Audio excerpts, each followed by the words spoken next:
I've been deep diving into this, and I am telling you, it just gets more and more disturbing as you learn more about it. So, yeah. Who knows about the Madeline Soto case? Hold on, let me put this mirror. Can you guys hear me? Hey, who knows about the Madeline Soto case?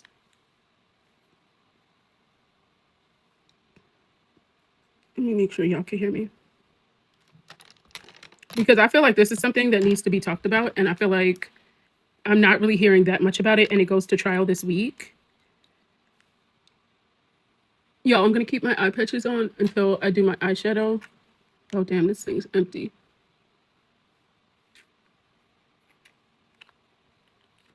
Okay, I guess I need more of that. This just gives me a glow. So, all right, so Madeline Soto is the girl that died in Florida, where the stepdad, like, basically abused her. Not the stepdad, the mom's boyfriend. So at first I thought maybe, I don't know, I was a little confused about the whole situation. Hey, Mimi. I was a little confused because I couldn't understand, like, what was the mom's motive of, like, letting this man abuse her daughter. Like, it just kind of didn't make sense to me. And the more and more that I dived into this, I realized that the mom's entire motive for letting this man violate the daughter, I believe, is because she wanted to keep him around, and it seemed as though he wanted her. Did you hear what I said?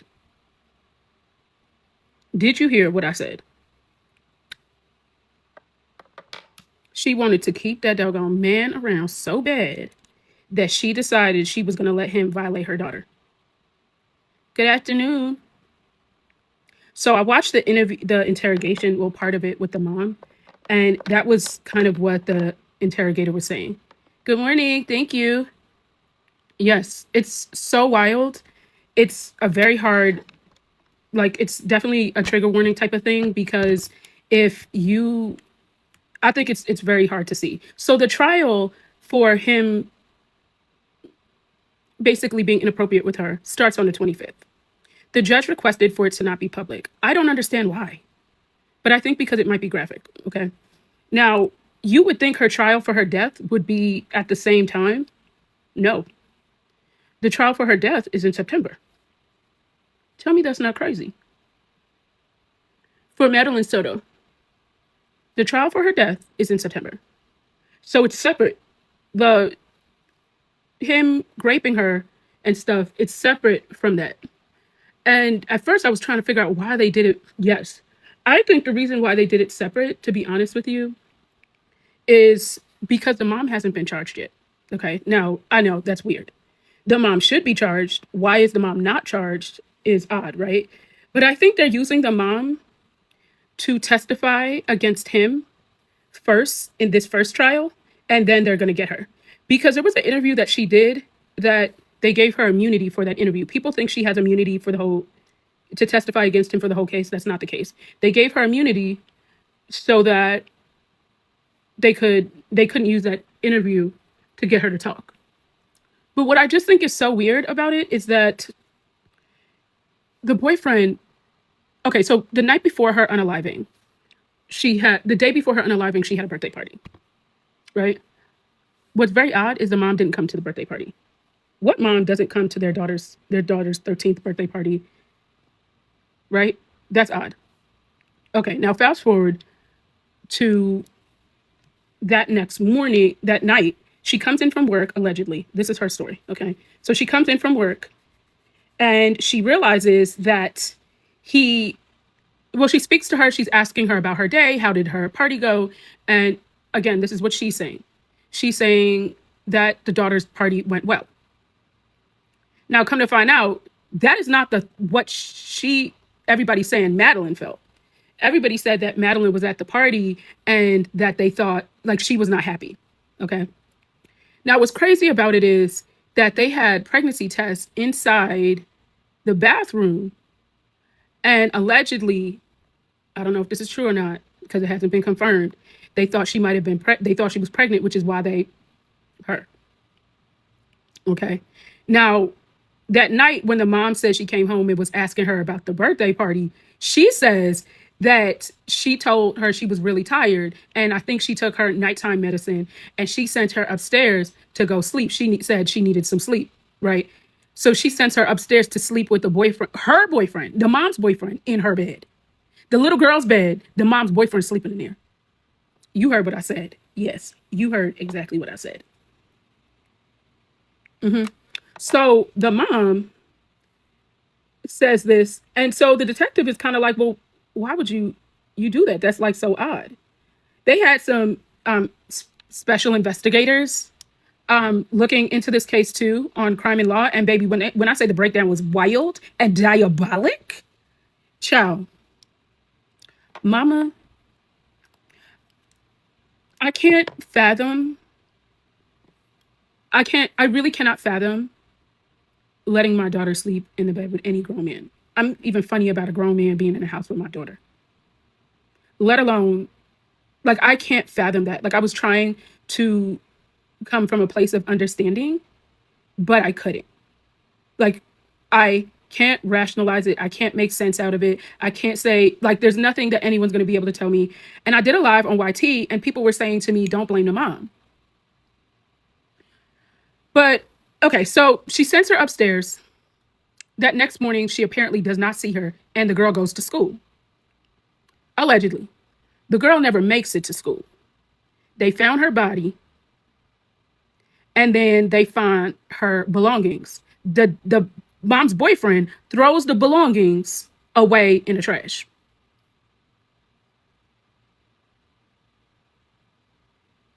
Okay.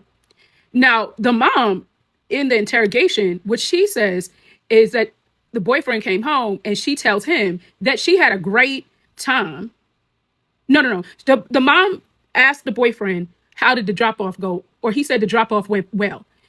Now, let's think about this. As a parent, if your husband, your boyfriend, fiance, whatever, drops your child at school as normal, are you going to ask, how did the drop off go? No, because the drop off generally happens every day, right?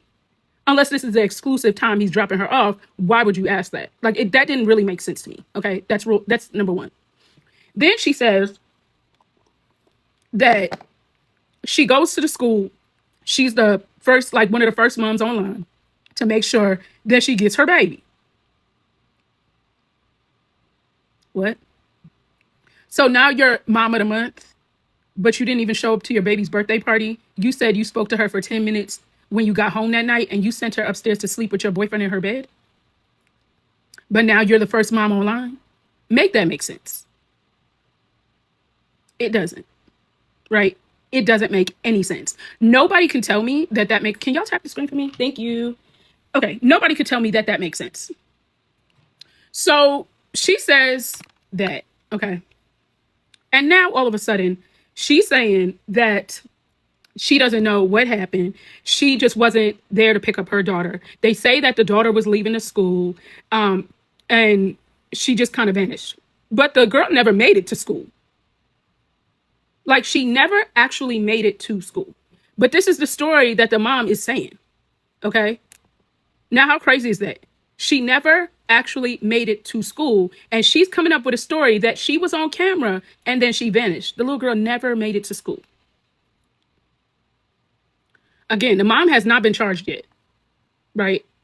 And I think that I get it. They need her to testify or whatever. But let's be real. That lady needs to be in jail now. Not like now, but right now. Because any mom that could let this happen on any level, you should not be out here to talk about it. And anyone that says don't blame the mom, I'm sorry to say it, something's not right. I don't want to go as far to say that something's not like, to say like you're a bad person or anything like that, because maybe that's not the case.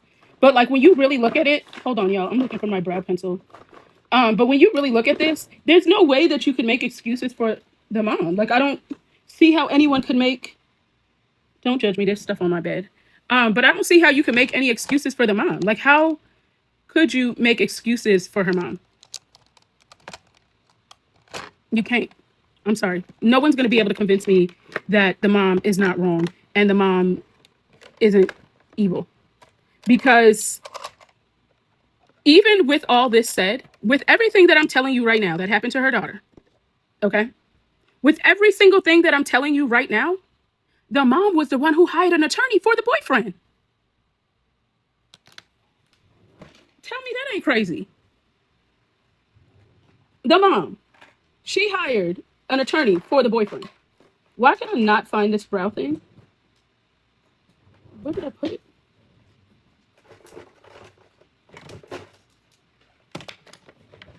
Hold on, let me look in here. Yes, the mom hired the attorney for the boyfriend. If that isn't the most diabolic stuff that you've ever heard, how did this woman hire? Like, why would she? Why? The fact that she hired an attorney for the boyfriend is nuts.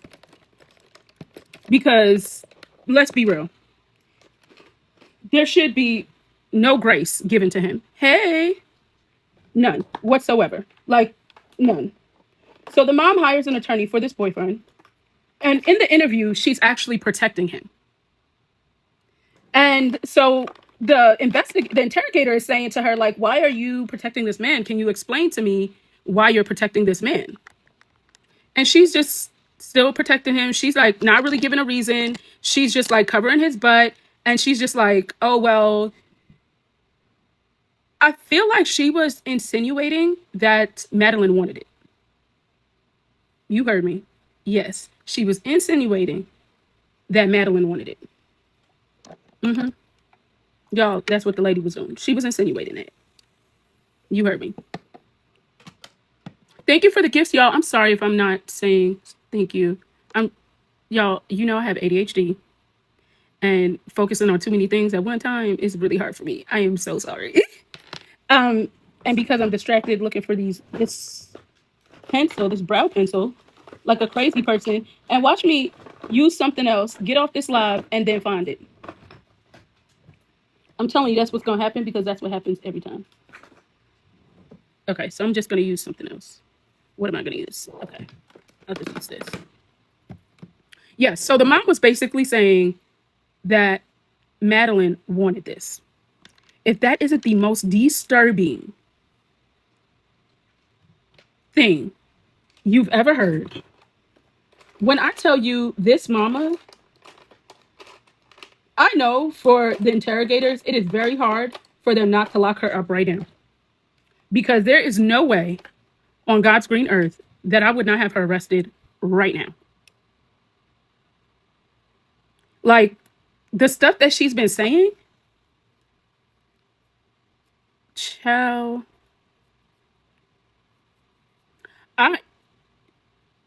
why would you let a grown man sleep in the bed with your daughter? Explain it. First of all, have y'all seen what the man looks like? He looks like I don't even think I could say it. Like, he looks like he's a bad person. Okay? Like, he visibly looks like a terrible person. Like, he looks like, you know what? He looks like one of them people with the white vans that'll say he got candy in his truck. Like, he looks visibly like that. Why would you do that? Thank you for the gifts, y'all. Why? Tell me why. Y'all, I cannot fathom why the mom allowed any of this to happen. And her interrogation, and the way she's still protecting him, it's like she was protecting him and not Madeline, even in the interrogation, which was so disturbing. And the fact that the mom, listen, this man is on trial for killing your daughter and you hired an attorney for him? And raping your daughter? And you hired an attorney for him? You are the victim, allegedly. Why would you hire an attorney for him? But you were working so hard. I think they didn't arrest the mom yet because they're using her in the trial for the raping on the 25th. And I think they are going to arrest her very shortly after she testifies. That's just my opinion. I might be wrong because I can't see any other reason. They have to charge her. Thank you, Jessica. I really appreciate that. They have to, because I can't see any other reason. Why would they not charge her?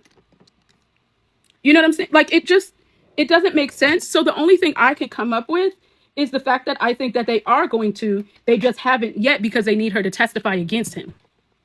And so if they lock her up, she's not going to want to testify against him because they already have her. You know what I'm saying? So like, they're probably leveraging that. Thank you. I think that's the only thing, they're probably leveraging that. Because I can't see any other reason why she's not locked up. To be honest. Like, I can't see any other reason. No, like, what would be the purpose? And also, it seems like she's had everything scrubbed off the internet. You haven't seen anything about her. And you know what's crazy too? The boyfriend did not have a job. Like, he was really a POS. This is not a man that like had something going for him or anything like that. So it's kind of like, I don't get it. But the fact that they found his stuff, I mean, Madeline's stuff, and think about it this way. A friend of hers, I think, don't quote me on this because I believe I heard this. One of her friends, she told that she thought she might be pregnant. Thank you. I appreciate that. Yes. Mind you, she's 13 years old. 13 years old. 13 years old. Pregnant. She thought she might have been pregnant by the mom's boyfriend.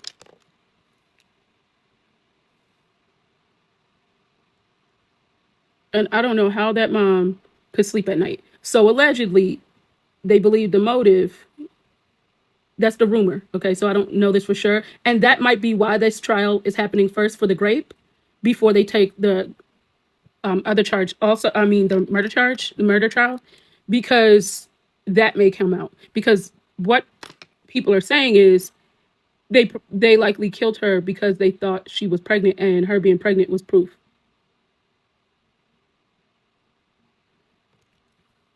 You cannot tell me that that's not crazy. It's so sad. It's so sad. And when and I'm telling you, at first, I was really struggling listening to what was taking place with her because I just could not imagine letting someone hurt my daughter. Like, I would never want to keep nobody around that would want to hurt my daughter. I can't grasp it. I'm having a hard time with it. Like, and I know, people are saying, well, it seems like she had abuse in her life and blah, blah, blah, blah, blah. I'm sorry. I can't make excuses for that lady. I can't, and I won't. I don't care what she went through in her life. When you become a mom, you should want to protect your kids. And whether or not you went through something, and even if you went through abuse as a child, that should be even more the reason why you would want to protect your daughter. Because I heard one of the investigators say yesterday that she feels as though people should look at this in terms of like her not being a whole person, and that she had issues going on and she had self-esteem issues, and that's part of the reason why she did what she did. But whether you had self-esteem issues or not, why should anybody give you a pass for that? Like, your daughter didn't ask to come here. You know what I'm saying? Like, that baby did not ask to come here. You brought her here. Hey. So why should anyone give you a pass because of your trauma? You're a mom at the end of the day, though. Why would you allow your daughter to be a victim of that? Thank you. Make that make sense. You're not going to be able to explain that to me. I'm sorry. There's nothing that she's going to be able to say to me to get me to understand it. I'm sorry. Ooh, that helped so much because my eyes were so puffy this morning. I don't know why, but they were very puffy. So I was like, I got to do some eye patches. Um, thank you. Exactly, occasional. It is not an excuse. Like, I can't excuse you for having low self-esteem for allowing your daughter to go through that much trauma. And not only that, they're saying that all this trauma was happening to that little girl for the last 4 to 5 years.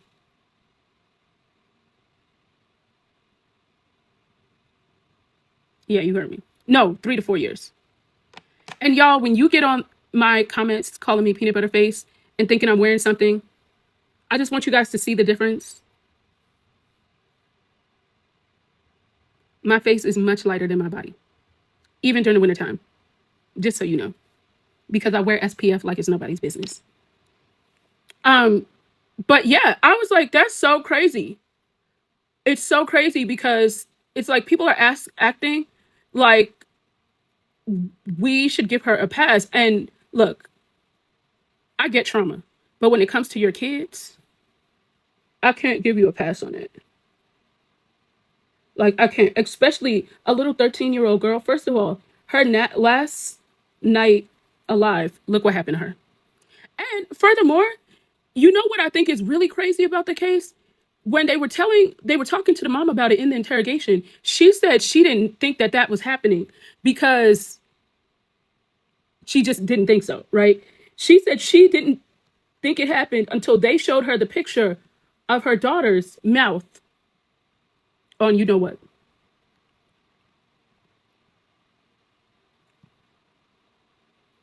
What? What? But you know what she also said that I think was like really strikingly odd? She claims that she said to the boyfriend before that she hopes she's scared that when Madeline turns 18, they'll run off together. Why would you think that? Why would you think that? Why? Why would you think that? So her saying that to me was an admission of guilt. What do you guys think?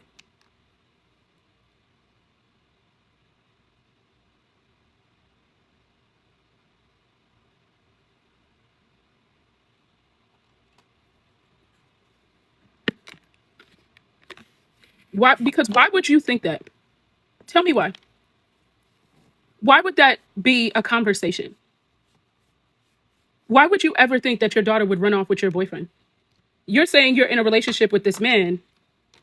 Why would you think that he would run off with her or she would run off with him? There was obviously inappropriate activity taking place. Exactly. Why that wouldn't even be a thought in my mind. Like, let's be for real. The fact that you said that you thought that that was normal to say that in an interrogation, like part of it makes you wonder her IQ level because you can't tell me that that's normal. Okay, hold on, y'all. You see this right here? I'm gonna use this to get rid of it. But I couldn't understand that. Yo, I need to use this more often because I just saw that it looks like I have a slight double chin. Oh, this light's probably gonna go out, but it's fine. Could you believe that? Like, really think about that. She legit said that. I I do hope they televise it because I know that the judge asked for them not to televise it. I hope they do because I feel like the public really needs transparency. But what I did hear one of the people on True Crime say that in this case, they hope that the jurors focus on the boyfriend and not the mom because she's not on trial. And I get that because if they focus mainly on, well, she's not on trial in this case, right? So in her trial, they're saying focus on her, but on his, they're saying they don't want people to minimize his activity because this light's probably going to go out. Minimize his activity because of the fact, oh, look, I'm so happy. Yes, exactly. How could you not? That's the thing that I'm kind of concerned about because I could see how you could be distracted by that. because I blame the mom. I'm still blaming him. I think he's a creep. I think he's an awful person. I don't feel like it's normal for any man or mom to let that happen, right? But I see why they're saying that, because you really don't want it to be focused on her. You know what I'm saying? Because you do want him to get pinned with the charge fully. Does that make sense? So I get what they're saying. They're saying literally just focus on him and not just focus on the fact that, you know what I'm saying? Like, she allowed it to happen, like, still to have a focus on him. And I get it. You know what I'm saying? So they're saying that the jurors, they're very concerned about the jurors focusing on that. And I could see that, because when we are all looking at this case, we are laser focused on the mom. Like, we know he did it and he's gross, but we're like, why is the mom not locked up? So I could see why they're saying that.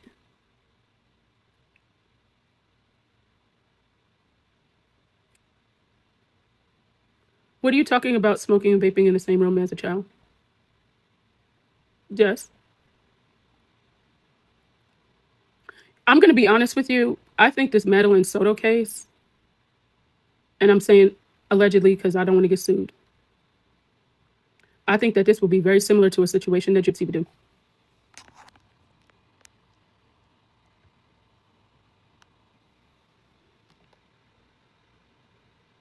I know that sounds bad, but I said what I said. Hold on, because I don't want this to drop. I know it sounds bad. I know people are like, wow, why would you say that? But I do think this Madeline Soto case is going to be, could be very similar to something Gypsy would do.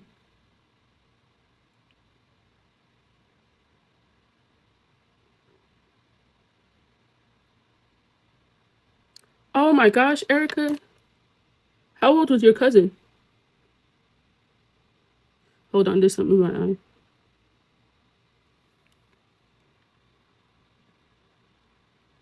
You know what became my fascination with Gypsy? Well, it wasn't even really a fascination. Honestly, with Gypsy, the issue for me has been, in the beginning, I really thought she could change. And I was like, okay, she's coming out of prison. She could, start a new leaf. She could become a better person. Let's kind of see what happens. And my content was very, I thought she was a bad person, but maybe she could change and maybe she needs to show, because I thought at that time it was possible. But the more and more time went on, I realized that Gypsy wasn't going to change, right? And one of the strongest indications for me that she wasn't going to change, yes, um, is when she reached out to me on Facebook Messenger.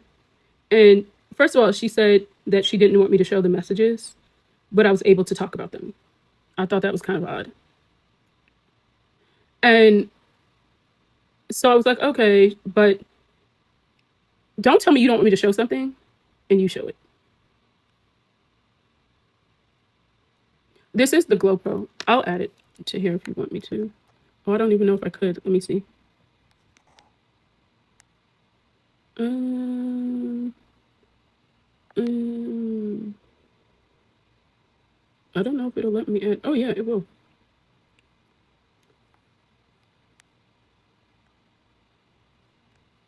Hold on, y'all. Let's see. It won't let me add it to the live, I don't think. But I tagged it. If you go to my post, my last post, I tagged this in it. Oh, yeah. Girl, this has made night and day. First of all, it tightens up your skin. First of all, when I first got on, this was sagging. I used this. It tightens up your... Watch. Is there a part of my face I didn't use it that much over here? Okay. Watch this.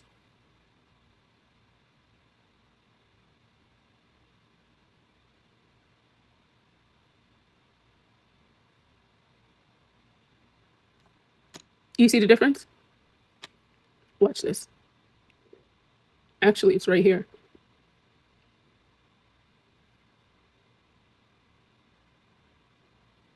Look, this part was a little chubbier.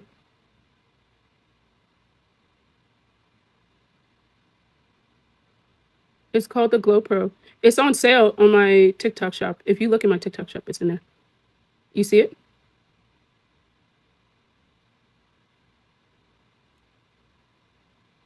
If you go back, take a screenshot of the beginning of my video. It's the Glow Pro. And underneath my eyes, look at this. I normally use this underneath my eyes and like around right here just to smooth my face out. I was trying to add it, but it wouldn't. Oh, maybe I can.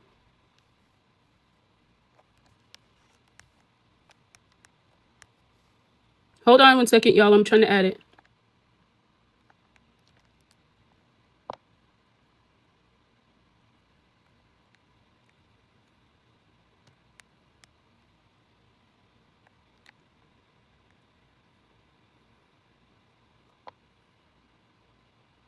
Okay. Do you guys see it now? Oh, my light went out. And I had to order another charger because I accidentally left it in Cancun. So I've been trying to use it. This, could you believe my ring light's been had enough charge since a week ago? Yeah, look at that. It literally tightens up your skin. So if you do it daily, you'll notice it. So what it does is it gets your skin cells to kind of like jumpstart it to tighten it up.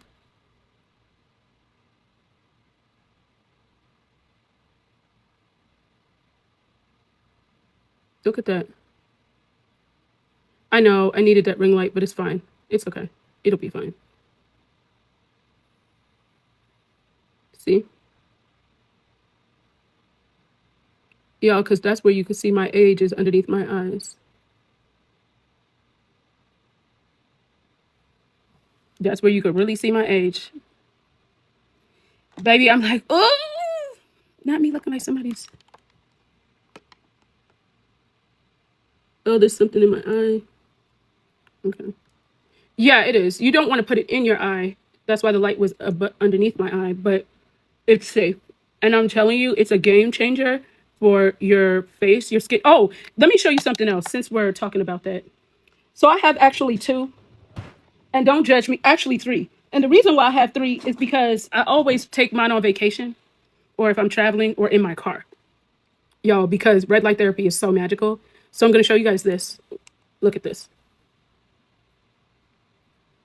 Okay, so this is microneedling. So this also like uh, helps your moisturizer penetrate deeper into your skin, so you get more benefits out of it. This doesn't hurt at all. So basically, what happens is that it also helps your cellular turnover. And the good thing about cellular turnover is that it forces your skin to new skin to come up faster. And so when that happens, what's basically happening is that it will tighten it, it'll firm it, it'll make your skin bouncier, it'll make it firmer, all of that good stuff. Okay. So you see, I used it on this hand and not this hand. Okay. Do you see the difference already? But wait, let me get a moisturizer so you can really see.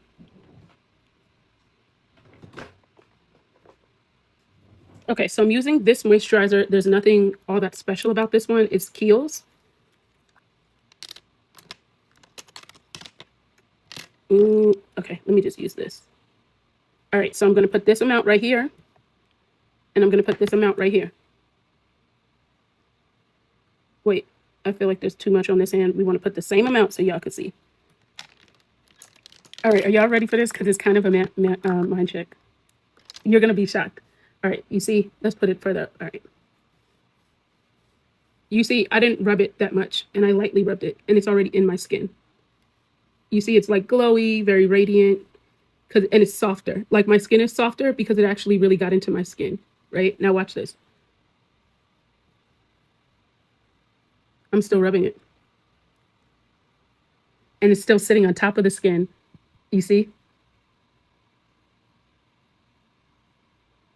Look at the difference. It's a huge difference. And I'm going to be honest with you, I started using less product because you still feel the filmy stuff on top of the skin on this one, and this one you don't feel it. It's actually in the skin. So that's the good part about it. But look at it. You could see the huge difference because you could still see the product sitting on here. Even if I put makeup on my hand, let me show you on both hands. Because that tool is a gem. Like, I swear by it. Okay. All right, look.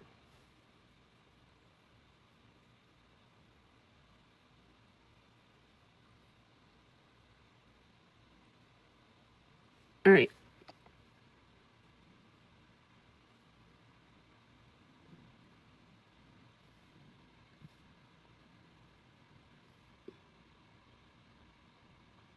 You see, this one looks more natural.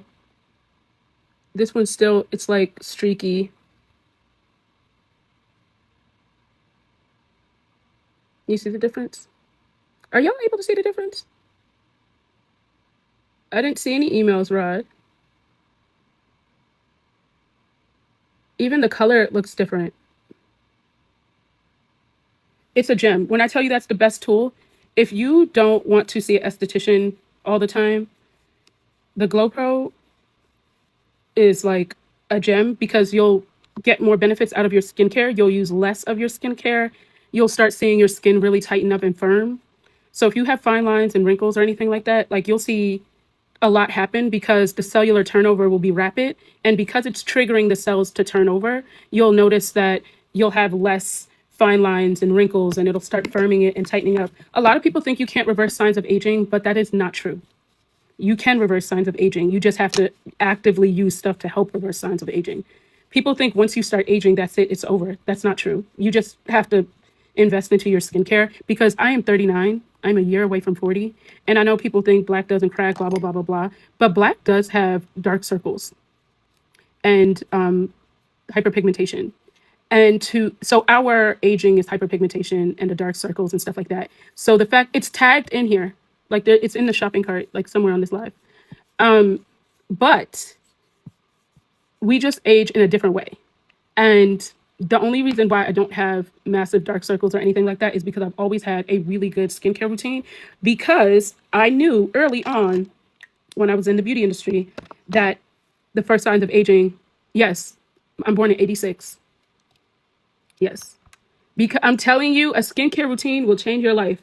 A lot of people feel like, oh, I don't wear makeup. You don't have to wear makeup to have a skincare routine. Everybody should have a skincare routine. My 10-year-old I have on a skincare routine. Like, mind you, it's all natural products that she uses, but a skincare routine is so important. And I think why a lot of women don't have a skincare routine is because we're really taught to always worry about everybody else and not ourselves. And because we're always taught to worry about everybody else, we tend not to spend time on ourselves and self-care. And it's in a reflection on how we look. And so if we spend just a couple of minutes a day taking care of our skin, like the payoff will be so worth it. And honestly, when I'm normally doing my skincare routine at night or in the morning, that's the time where I do like my morning affirmations and try to ground myself because not even just as a content creator, just as a human with all the things going on in the world right now, you want to stay grounded and you want to remind yourself that you're amazing, you're loved, there's only one of you in this world. And if you're not reminding yourself of that, like you will get wallow in like self-pity of stuff going on or stuff like that. But if you remind yourself, like, I'm beautiful, I'm smart, I'm kind, I'm loving, I'm all these things, like you realize that you have more to bring to this world than you think you do. Because the world will try to tell you you don't. The world will try to tell you you're not valuable. The world will try to tell you that, you don't make a difference, but you do. And don't let the world tell you that. So my skincare time is the time that I remind myself of who I am so I can stay grounded in who I am and not let anything deter me from that. I also have this affirmation card deck that I pull from every morning. And it always like says something really positive and it kind of reminds me to kind of stay in that space.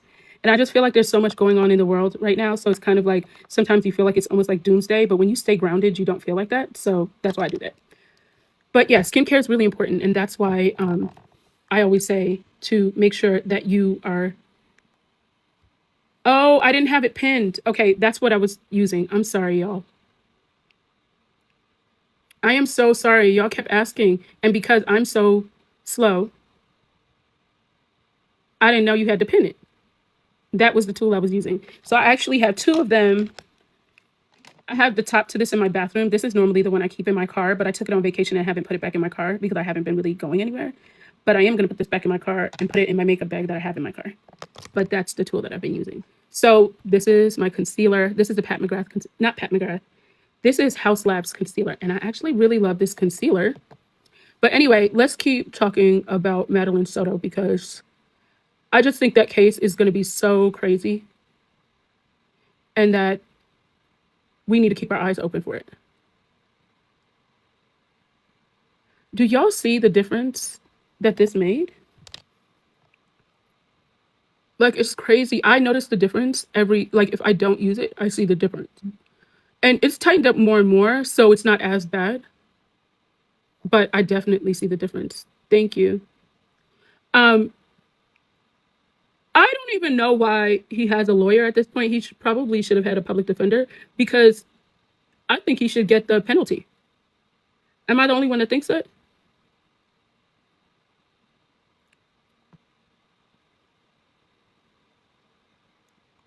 Stephen Stearns.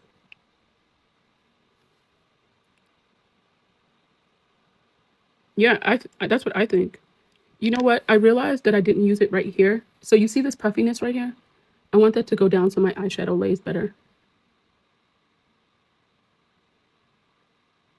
I don't think Jen will get it. No, he has an attorney. She paid for an attorney. She had an attorney hired before he was arrested. That should also be another red flag. The fact that he had an attorney before he was even arrested, that should tell you everything. But I don't think Jen will get it. I'm going to tell you why, because I don't think they're going to charge her for the unaliving.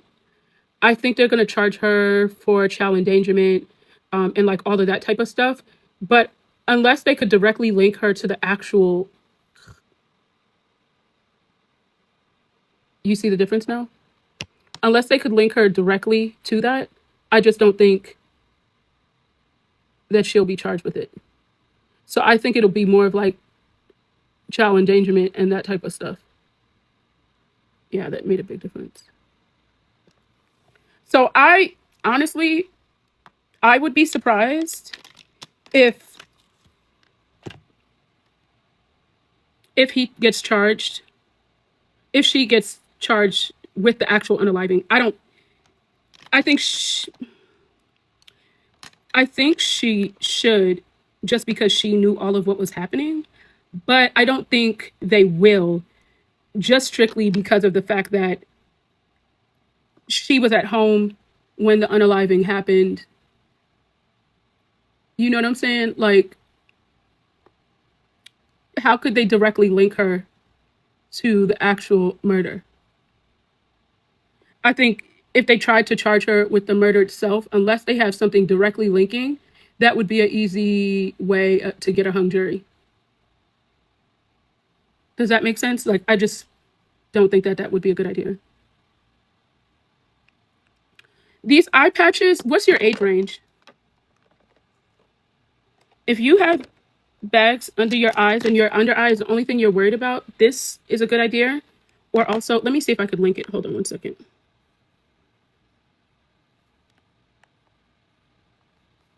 Hold on, I'm still looking.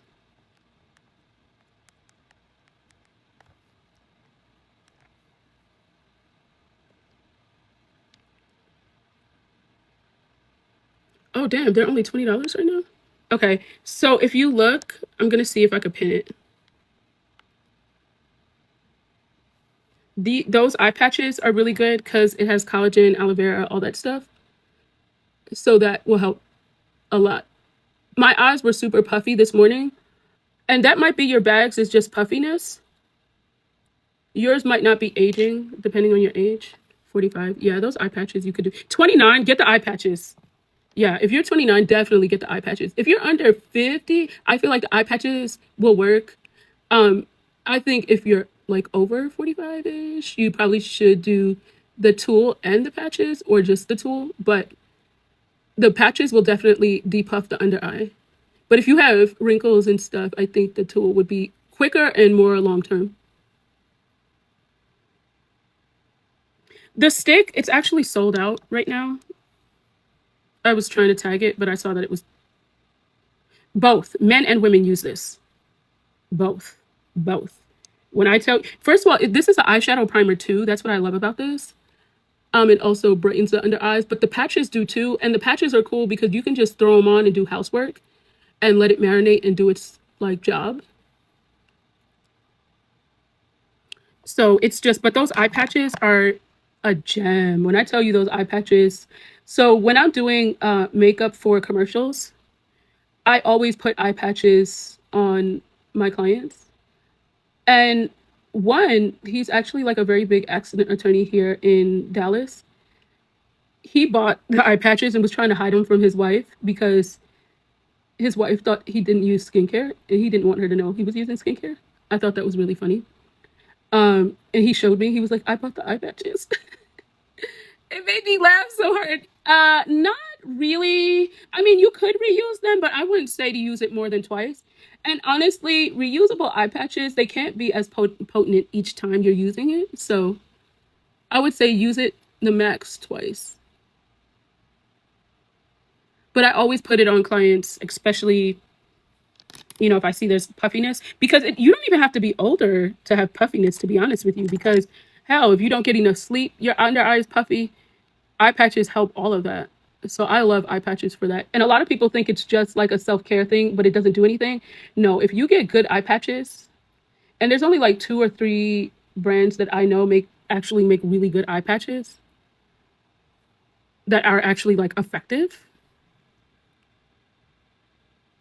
The primer that I use is this eyeshadow stick. Let me show you on my hand. It's sold out though, y'all. So I'm sorry.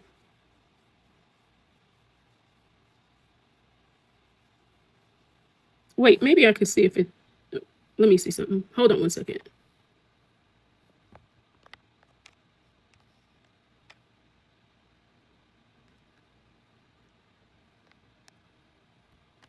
Uh,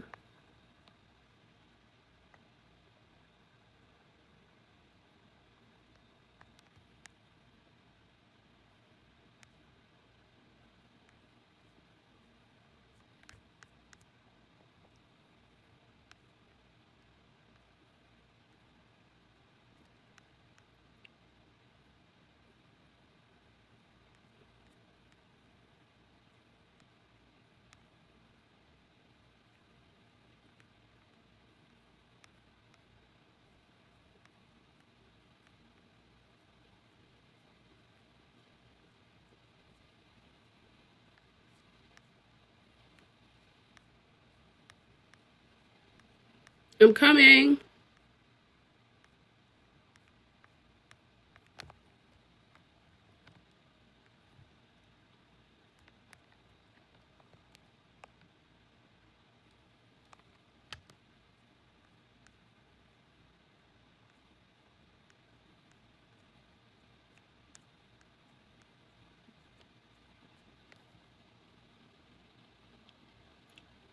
No, y'all, they're sold out. I'm sorry. I even looked to see if QVC had it on there. Now they do have 3.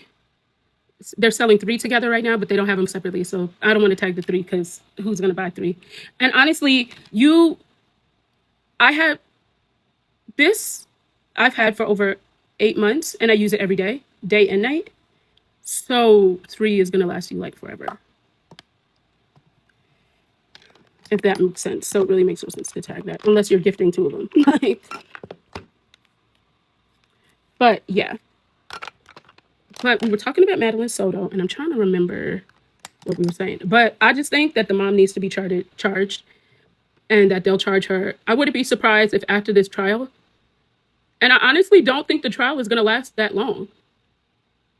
But you see how easy it makes the eyeshadow blend? When I use other primers, it, like you, oh, I was trying to show you. Don't judge me. I know y'all think I'm special, especially just now after I did that. I was trying to show you guys the primer. Okay. Look at that. And the more I rub it, it's just spreading, right? You see that? But it's still staying. Now watch this. I think this is the same color I just used.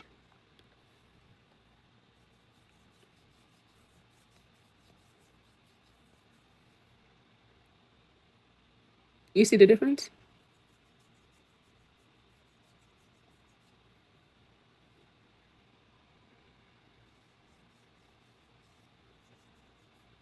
So it's a great eyeshadow primer.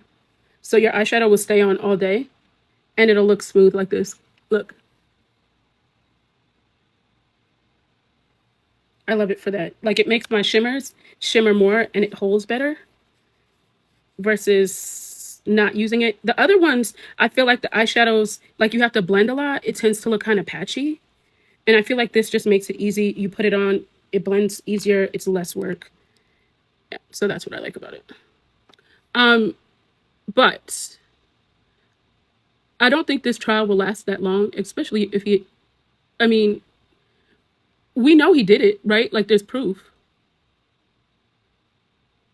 And I wonder if the autopsy,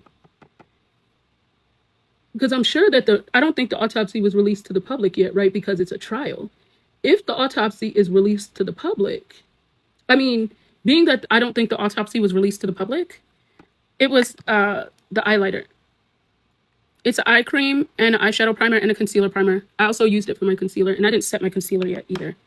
Um, I do think that he will end up getting the penalty, but I don't think the mom will, because I don't think she'll be she will get charged with the actual unaliving. So we'll have to see, but I honestly don't think that the mom will be charged with her actual death. I don't. I know we want her to be, but I don't think she will. That's just my honest opinion. I don't think so. Because I don't think they could link her directly to the actual unaliving, but they could link her to the child negligence and stuff like that. But part of me wonders they may be able to link her to the unaliving itself, because if the reason why she was unalived was because they thought she was pregnant or they knew she was pregnant, the mom probably did have something to do with that part. So I don't know. It depends on what evidence they have.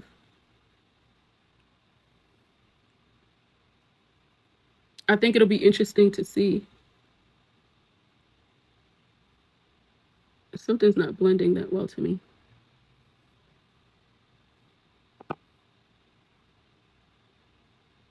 I'm using two different purples, just so you guys know. But I'm going to go back in with this color right here. But the quality of eyeshadow is always going to matter.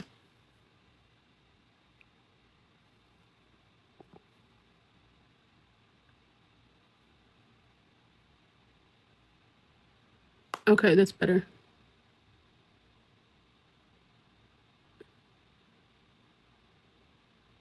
I'm sorry. I just needed to blend better. I don't love this brush, but... And I do want to put a little more concealer on here because I don't like the way the corners look. Thank you for the gifts, y'all. I appreciate them.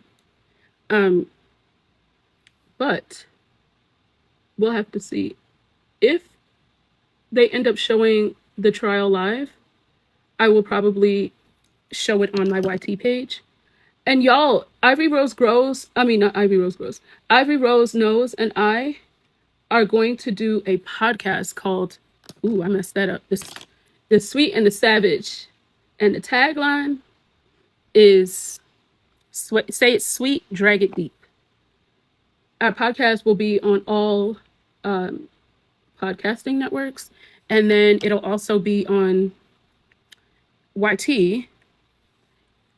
We're trying to do it in like pop culture and what's going on right now, like with current events and everything. It's going to be sort of like The View, but a very brutally honest way. So yeah, you guys subscribe to my YT too. But if they actually show this case live, I will definitely be covering it on my YT page, because I think it's a case that people really need to see. It's Glamlight, Rick and Morty. The Carolyn Soto case. I mean, the Madeline Soto case. I think I want to put some glitter. There's something in my eye still, but I don't see it. So if I don't see it, maybe it's not there, and maybe I'm just tripping. Okay, so this glitter, I love this glitter. It's easy to use, and I got this from ColourPop. ColourPop actually sent me this. And I'm going to use, it's a glitter that has like a gel.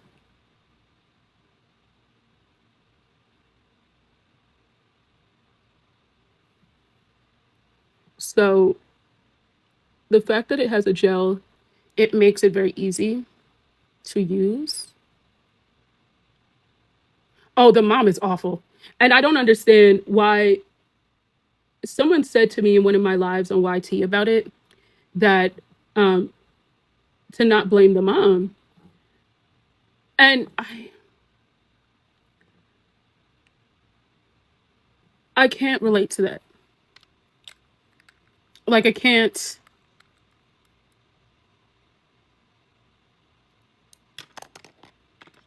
Yeah,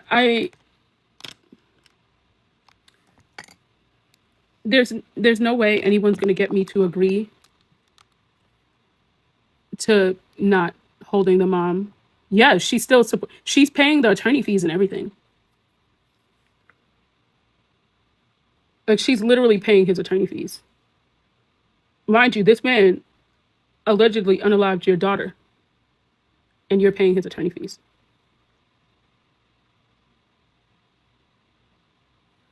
Like, let that sink in.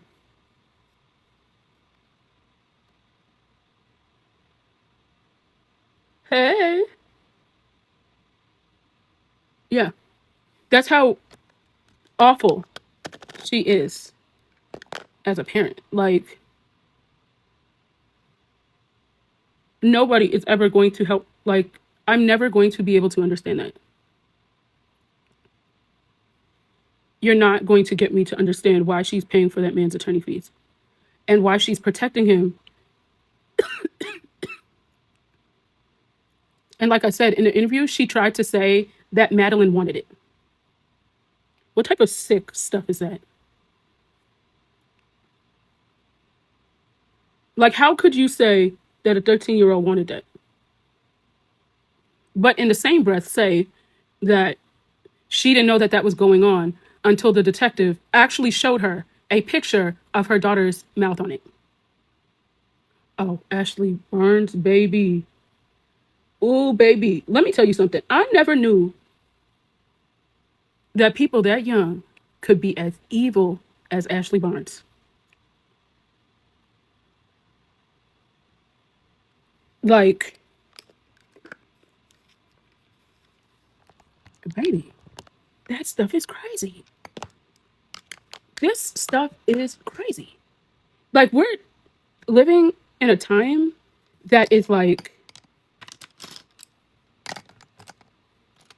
I don't know, y'all. I can't even really describe it because it's so crazy. So crazy. And very hard to grasp because, yeah, what is going on in the world? How is all of this happening? And all I have to say is if you have teenagers, teach them, like, I don't know. I don't even know because it seemed like she was like really pressuring them. And I feel like you could teach them whatever. But when they really feel pressured, it's very hard. I don't know, y'all. I don't know. I have no clue. But all I know is that it is a very crazy situation. And I don't. The fact that I posted about it, and as soon as I posted about it, I started seeing multiple, multiple people come on here and talk about their experience with her. I have never seen anything like this before. Like, baby, what? Ashley Barnes? I have never seen anything this bad. The way, man, first of all, somebody said they were offended by the fact that I said she was the Diddy of TikTok. But the fact that you're using gummies to rug your peers, baby, like, there's nothing about that that's normal. Thank you. There's nothing about that that's normal. And we shouldn't even normalize that because you know what? Let's be honest. If this was not a uh, a woman, if this was a male, people would be mortified and be begging for somebody to slap some charges. And I think that's where I say sexism comes into play. And I think a lot of people don't realize how ingrained sexism is for us. And that's just me being honest. We're talking about Ashley Barnes because why is it that because she's a woman and she's young, people are like, oh, give her grace? No, she violated other people. And that's stuff that people don't get over that fast. And for some reason, when boys are violated, the world dismisses it. Do you guys notice that? It's almost as if people feel like boys cannot be violated. And there's something seriously wrong with that because they're human too. They have feelings too. They have emotions too. Like, I just think that that's crazy that people feel like, oh, well, they're boys. Like, no, they could be violated too. Someone could do something wrong to them too. You know what I'm saying? Like, it shouldn't be where we feel as though boys being violated is okay to an extent, whereas girls being violated, oh, call the police. No, if a girl does it too, she needs to be locked up. Period. Like, that's not okay. You know what I'm saying? No, and boys are not safe either, but there is a stigma where people act like boys can't be violated. But this little girl is literally a predator. And I call her little girl because I know she's under 21. But the fact that so many kids have came online, and I'm saying kids because they're under 21, have came online and spoke about their interactions with her and how bad they were.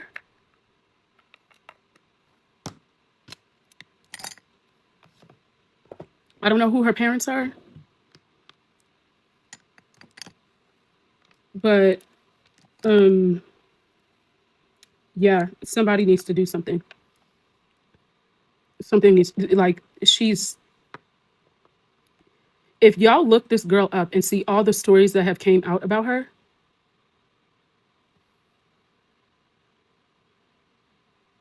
I am telling you, it's awful. Like, awful. Like, it's been so bad, these stories that have came out about her. And a lot of them were really scared to come out and say anything because she would do things to blackmail them and they would be worried about it getting public. And I, for one, can understand where they're coming from because me as a well, not a big creator, but a bigger creator, as like, someone with 10,000 or 20,000 followers, I see how anyone could turn something that you do into something that it's actually not. And I've seen it done. And I could see how they were scared. Hey, hello, mom. I could literally see how they were scared. So I could understand where they were coming from because of the simple fact that she could have done so much. Like, there's so many videos about it. Y'all could just look it up. But I'm telling you, it's really sad and it should put in perspective. I actually got this from Burlington Coat Factory. It should really put into perspective what is transpiring right now, and that you just need to protect your kids. Ashley Barnes, I know you've seen it. Did y'all see the CEO that got busted at the Coldplay concert? Ciao.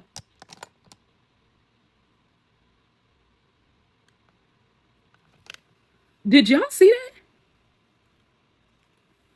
The CEO got busted in a way that I was like, when you are meant to be caught doing something, you will get caught. Because, first of all, this is a Coldplay concert. It's not like it's, I don't know, an opera or something. Did you really think that nobody would see y'all two? There's no way that you could tell me that you really thought that you would not get busted.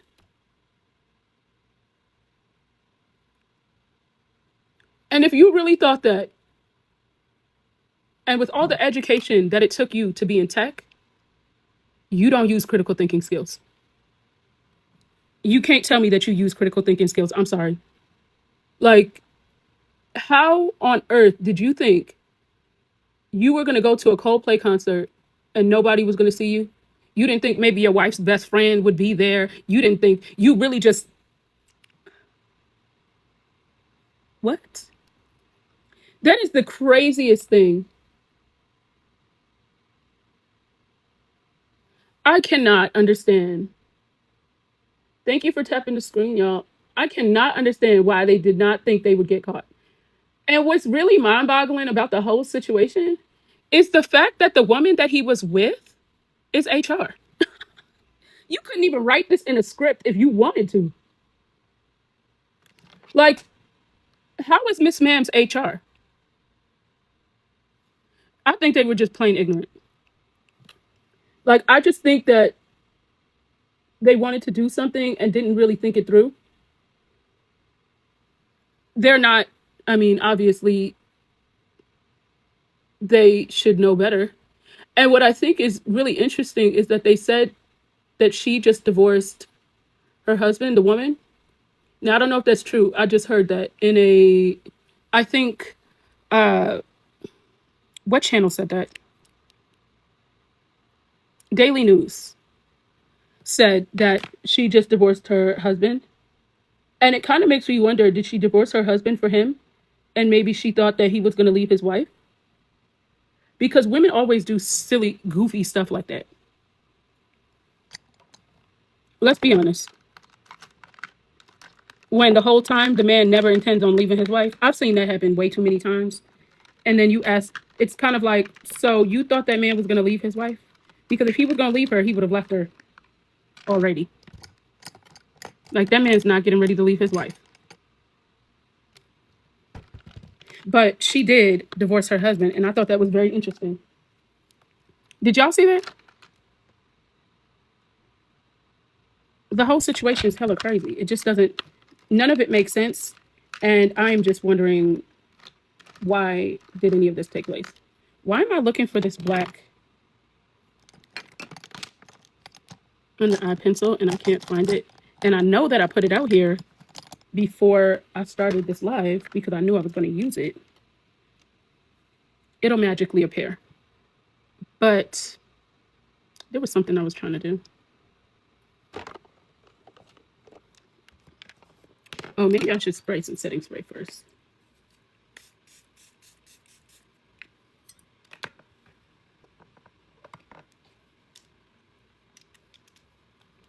But yeah, I don't know how that guy thought he wasn't going to get caught. Oh, this won't charge anymore? I wonder why. Oh, I'm so sad. It's been sitting on a charger and it's not charging. I'm going to have to get a new fan. I just don't understand why they did not think they were going to get caught, because I feel like it was too obvious that they would have gotten caught. And the fact that they didn't think they would get caught. Like, you're literally on there booed up with this woman. But could you, first of all, I don't know if these folks got kids, but I would not be surprised if they had kids in like high school. Could you imagine catching your parents going viral on social media for cheating at a Coldplay concert? I'm not going to the first day of school. I'm sorry. I will not be there. You can count me out. You could legitimately count me out. You will not catch me at the first day of school. Not my parents went viral during a Coldplay concert during the summertime. He did say his kids, he apologized to his kids. Y'all, you cannot tell me they are not embarrassed. And how does the wife, I know a lot of women could go back to men that were cheating. And I'm saying from experience, I can't. I cannot. I can't. And maybe I wasn't in love enough. I don't know. Or maybe, I don't know. I just couldn't. I couldn't. And to each his own. I don't knock anybody what they do. I just, as a person, like, I just, you know what? And maybe part of it would be my pride. And I am adult enough to be able to say that to you. And the reason why I say maybe it would be part of it would be my pride is because not only were you were cheating so publicly. That's embarrassing. You cheated so publicly, and I'm supposed to like disregard that?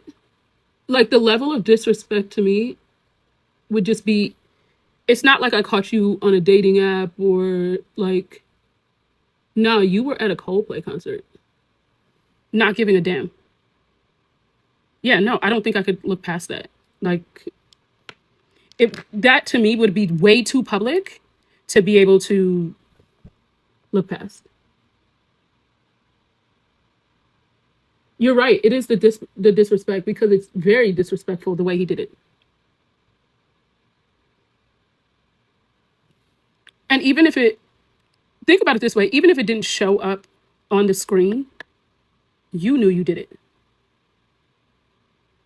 And with all those people at that concert, you mean to tell me that you didn't think anyone would be able to recognize you? You're a CEO of a company. You couldn't really think in real life nobody was going to be able to recognize you. I don't believe that. Like, I don't believe that.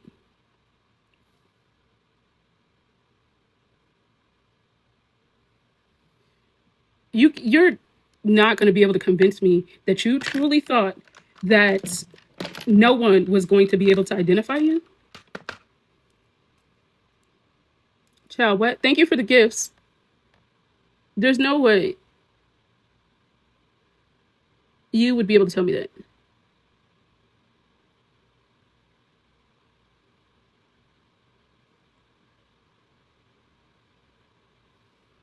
I'm sorry, you cannot tell me that you did not think that no one was going to be able to identify you.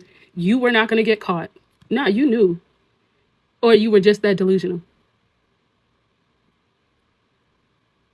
Either way, it's a bad combination.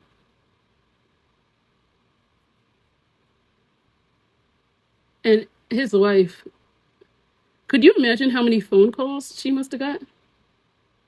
Or maybe she didn't get any phone calls because people really didn't want to say anything to her. Because I don't know if I would call, you know what? I would text my friend and be like, girl, are you okay? I don't know if I would talk about it though, unless she spoke about it. Because I would already know that she's probably really embarrassed. You know what I'm saying? But like, just imagine, would you say, like, hey girl, so your husband was at a Coldplay concert? I know you were going through, like, I know you saw it, but are you okay? I wouldn't say that. I'd be like, hey, I'm just calling to check in on you. That would have been something I would have said. No, I mean, she saw it right already, right, Peggy? Because like, think about it. It's like it's been all over the media now, so she saw it. I'm just going to say, hey, girl, I'm just calling to check in on you because she's already embarrassed, and that conversation might be a very hard conversation to have. You know what I'm saying? Like, and I am big on not trying to make anyone feel uncomfortable, especially because the problem with us as women, we start doubting ourselves and wondering what we did wrong as to why they cheated. And 99% of the time, it has nothing to do with us and it has everything to do with them. And because of that, I wouldn't want to speak about it directly unless she was ready to speak about it, just because that might be a very hard conversation for her to have. And she might be trying to digest that at that time. Hey, friend. And she might be trying to digest that at that very time. And you're having this conversation and she hasn't already like been able to digest it. And so like you're bringing this up and she's trying to sort her feelings, her emotions and things out. And you're over here like, hey girl, thank you. I know you heard that your man was cheating. You saw him all over the internet. What's your thought? Like, it just seems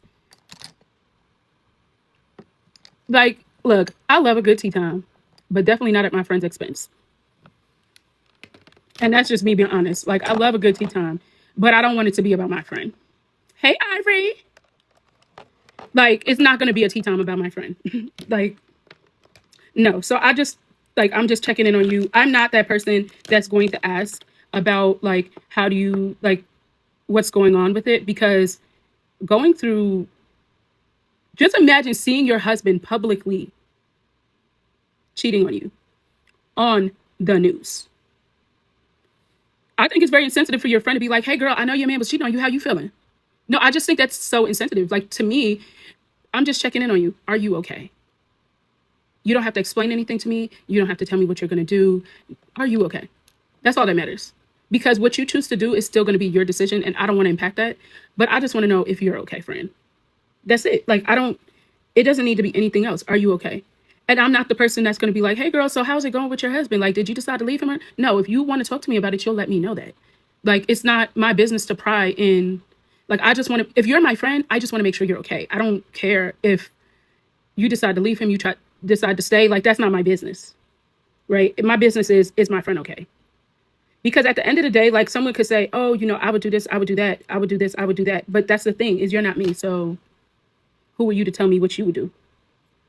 Does that make sense? So I can't tell somebody else what not to do because we're different people.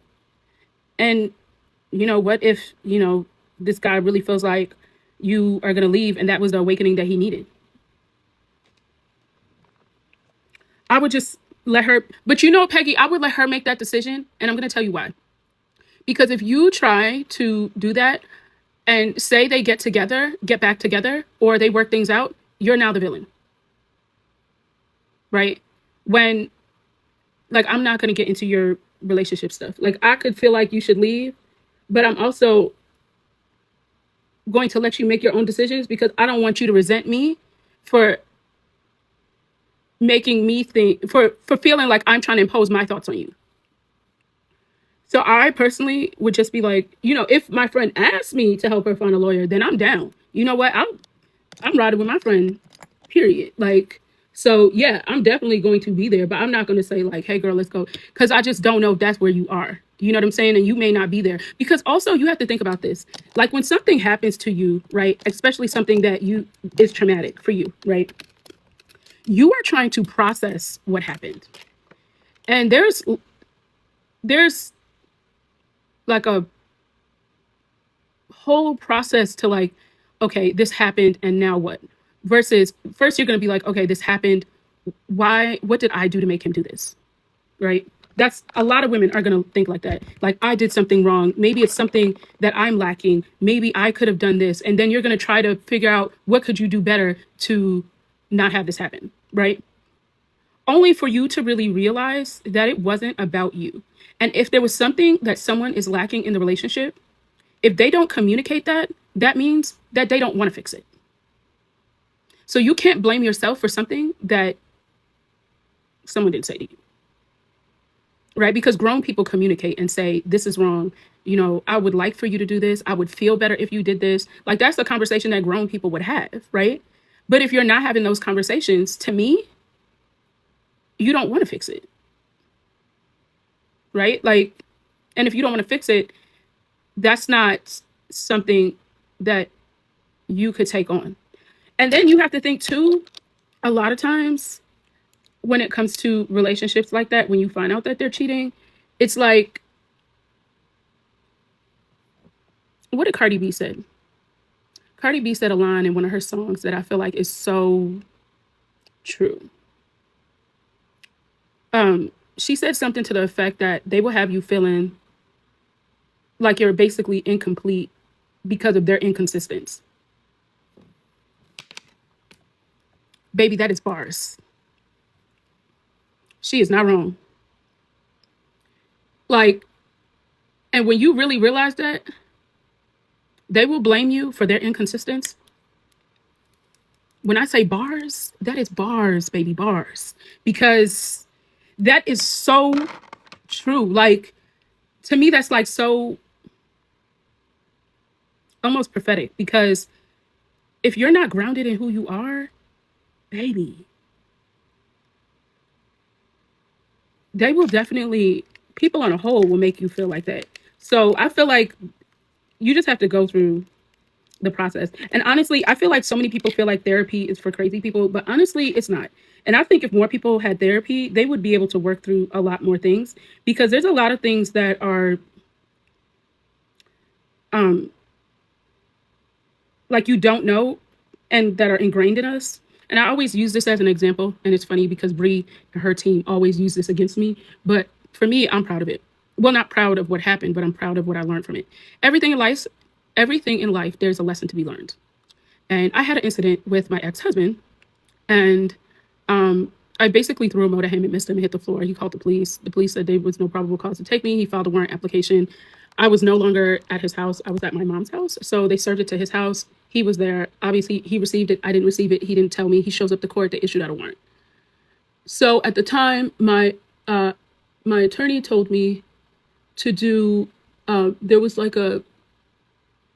It wasn't. You don't plead guilty or not guilty. She said you just do this, like, was it 52-week anger management program, and they expunge it off your record. So she was like, if you go to court, you'll win this case, but the problem is you'll have the arrest on your record. And she was like, it's just smarter, just for your career wise, to just do the 52 weeks, so they'll expunge it. So I was like, okay, cool. So I ended up doing the 52 weeks of anger management. And at the time, I was kind of mad that I was taking this anger management program. Although I probably, it was good for me because I learned a lot. And like, there was a lot of things that I learned in there that I didn't realize was forms of abuse, and like certain things about narcissism and character traits, and how people will abuse you, and because it's not physical, you don't realize it's abuse. And it was like such an eye-opening program for me. And as much as I felt like, I mean, I'm sure other wives have thrown remotes at their husbands, but I don't excuse it. I shouldn't have done it, right? But despite of that, I learned a lot from that program. And I was able to like identify red flags and see things and relationships and toxic things and stuff like that, like, better. And I feel like if I didn't go through that program, I probably would have been in another super toxic relationship after that. So I'm happy that I, was in a situation that forced me to do a program like that, because I was able to really learn about, like, what's not healthy. And although I wish it was on different circumstances, I probably would not have done it on my own, because I would have never realized that that was like a form of abuse. So I learned a lot, where I was like, wow, I thought, everyone's like, oh, you threw a remote. But then when I realized, wow, there was things where you're pressured into things. People say you should do this, you should do that. And you realize, like, you're low-key, like, allowing things to happen.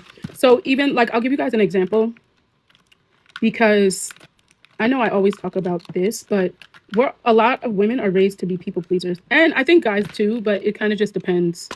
But a lot of women are raised to be people pleasers, and people pleasers tend to attract narcissists. And the thing with the narcissist is that, like, they'll blame you for everything, and you'll take accountability for stuff that you shouldn't be taking accountability for. And a lot of times it happens because you were either like raised in a house with a parent that was a narcissist, or, and not realizing that they were a narcissist because you were taught that that's love. And because you were taught that that's love, you don't see signs of narcissism or like signs of like abuse. And I'm going to say this, even though like I haven't had this conversation with my dad. I doubt he's watching, but if he is, he'll probably know why I haven't answered his phone calls. So my dad was like a really great provider, but he is very narcissistic. And as an adult, he's like the one relationship that I feel like I've tried to keep around, just because he's my dad and I kind of feel like I owe him that. And I know I don't, but I struggle with cutting him off because my siblings have cut him off too. And I feel bad because I'm like, oh, I don't want something to happen to him and him not have anyone and stuff like that. But I also feel like at the same time, like I have to create boundaries for myself, and you can't heal in the same environment that caused some of your pain. It's kind of like having a scab, picking at it, letting it heal, and still picking at it. Like you can't do that. And so like I decided a couple of weeks ago to like just completely cut my dad off. And this isn't the first time I've done it, but this is like the last time for me. And it was such a hard decision, but I had to like tell myself like if you're trying to like grow as a person and you have cut off so many like toxic things and people, and that has been like such a huge thing in my growth, um like you have to kindly just like sever, because it's not healthy for you, and you're trying to hold on to something that you shouldn't. And so for me, that's been something that I had to do. And I feel good with my decision just because I knew that I was doing what's best for me. And I can't like try to please other people without pleasing me first. So that's something that I've struggled with the last couple of weeks. But I feel good in my decision, because also there would be times that I would talk to my dad, and like he would talk, and like he would get on the phone and blame my mom for stuff. And I'm like, dude, you have been divorced since I was 12. I am now 39. How are you still blaming my mom about stuff that has nothing to do with her? Like, it would piss me off because, like, my mom has always been, like, there. And, like, I think my mom has, like, certain ways about her because of my dad. And so I feel like for you to talk smack about my mom and blame her for everything when it has nothing to do with her, it just shows a lack of accountability. And it's the craziest thing in the world to me because, like, growing up, my dad was very big on taking accountability, but he himself would never take accountability. So now I'm starting to think like he always wanted other people to take accountability for his stuff. And it was kind of a mind game. Isn't that crazy? Because I'm big on accountability. I always tell my kids to take accountability for their actions, but I also take accountability for mine. And like, I feel like part of healing as an adult and a parent is realizing as a parent, you're not perfect and you're never going to be perfect. And being able to say to your kids, hey, I'm sorry, I'm not perfect, I'm learning. Because I feel like as a child, that would have been healing for me to hear.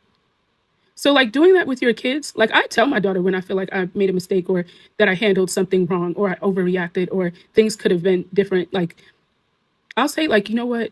I was wrong. Like, I'm learning, and I'm learning with you. Because they need to know that you know that it's not okay, and for them to identify what's not okay.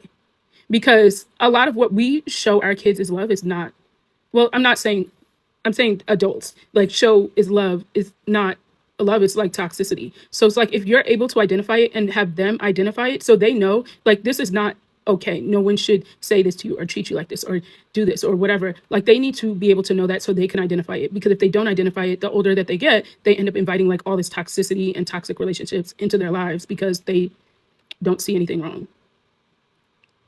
And so you just have to have those conversations like, I'm not perfect. I mess up. I'm sorry. I'll do better. And that's all you could do is just have those conversations, because we're human. We're not perfect. We're never going to be perfect. But we need to have those conversations with our kids so that they know that you know. Ooh, my hair looks a mess. But that's been something I've learned. And so for me, cutting my dad off was kind of hard. But I just feel like I had to do it for my own growth. And like keeping things and people around that shouldn't be around, I feel like it stunts your growth to a point where like certain things won't happen in your life until you pull the trigger. And it's just all about living like a healthy mental health, because like you should never sacrifice yourself for anyone else. You have to love you first, no matter what. because people will have you lost about who you are and what you deserve. Like you'll think little of yourself because people will make you feel that way.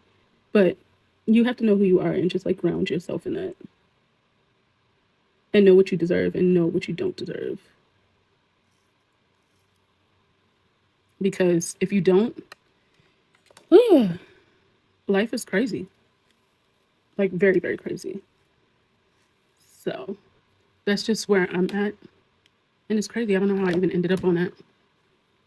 But I'm going to get off here and curl my hair. And I love the way my skin looks. Wait, is there a filter on here or something? Because it's like my stuff is jumping. Okay, that's better. Okay, there was a filter. Like, I love the way my skin looks. It looks very smooth. Yeah, I love the way my skin... That foundation is actually really bomb. So I haven't worn it that many times, but I actually really love it. This one and the Lawless Beauty foundation, I really love. And double wear. This was one size. My last post is actually tagged in. I like it because... Oh, but you know what I use too? That really helps is these blending drops. So it has a 40 SPF. Y'all, I'm an SPF whore because, well, SPF helps you not age. So this is blending drops. It's empty pretty much at this point. I have another one. Okay, so there's a little bit left. So if you don't wear makeup, it's like even still really good to just... And any skin color can use this. It'll just give you a little bronze of a glow. It'll make your makeup look even better if you don't, if you wear makeup. I have another one, but yeah, it's really good. It's definitely, it just gives you like a glow and some radiance. You see, so it gives you like, even if you're, because my foundation is kind of matte, although my nose looks kind of greasy. I'm gonna put some powder on my nose. Although my nose looks kind of oily. My T-zone is always kind of oily, so. But you see, even with the powder going on there, you still see a glow. That's because it's like underneath. And I always try to put powder on my eyebrows because my eyebrows, my T-zone is always like the craziest part of my face.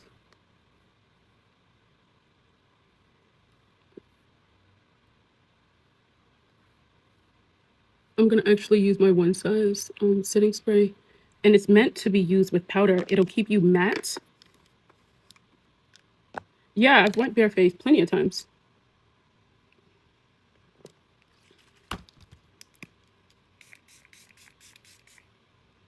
Let's see, because I don't think I've ever done this on camera. But I've seen, this is one size, it's called Powder Melt. So it's supposed to make your skin look like glass, but keep you still matte. All right, so that's how it ended up turning out. And it's supposed to like set it like a one set thing. I actually really like it. I didn't think I was going to love it the way, I mean, because you see stuff on TikTok all the time where you're like, I don't know, I may not really like this. But I actually like it when I've gotten it. I didn't get this off TikTok. A long time ago, I used to work for this brand, Beauty Bio. So I used to work for Estee Lauder first, and then I worked for Beauty Bio. And I loved this tool. This has always been like the coolest tool ever, because to see that it could like tighten up your skin, your face, your under eyes, like even like your body.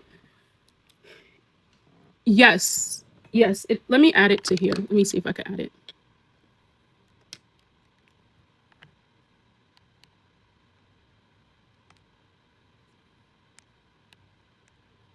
Oh, the setting spray or the foundation? I put the foundation up. I don't know if you want the setting spray or the foundation. But this even works. So I have this is a body tool. And I use this with my Maylies. You know, the Maylies, the stuff that tightens up your body, your skin and stuff. So I put this on first. I rub this on my stomach first and then put the B flat. When I tell you the difference that I saw, when I just used the B flat by itself, it worked really well. But when I started using it with this, And y'all, my stomach used to be very wild because I had a C-section, a tummy tuck, and then a C-section, and my skin, and then I lost a lot of weight. So my stomach was like crazy loose. And now I can't really show y'all because I can't be showing y'all my panties. But let me stand up. Like, my stomach used to be, but it's no jiggle. Like, I don't know how to explain it to you, but that Maylee's B flat, baby. First of all, the body butter and that B flat, if you want to tighten up your stomach and your body, just know I lost 100 pounds. And I don't look crazy. Like, when I tell you that was good, but then when I tried it with this, because all it does is it's in my showcase. Let me see if I can add it here. I'll try. Hold on.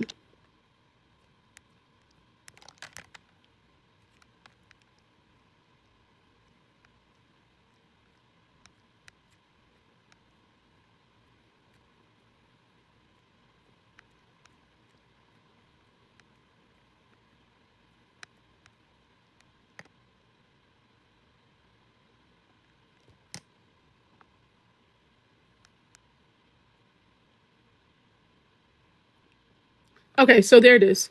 So I use it so the B flat I use morning and night. So I tag them both together, but then I also, if you look in the shopping cart, they have them individual. So I use the B flat morning and night, but the body butter I use on my entire body every night. And the difference that I have seen, I even use it on my hands because I started noticing like my hands are like that's where you could see I age is my hands. Yes, most women, you can see their age with their hands. So I've been using it on my hands to firm it and tighten it.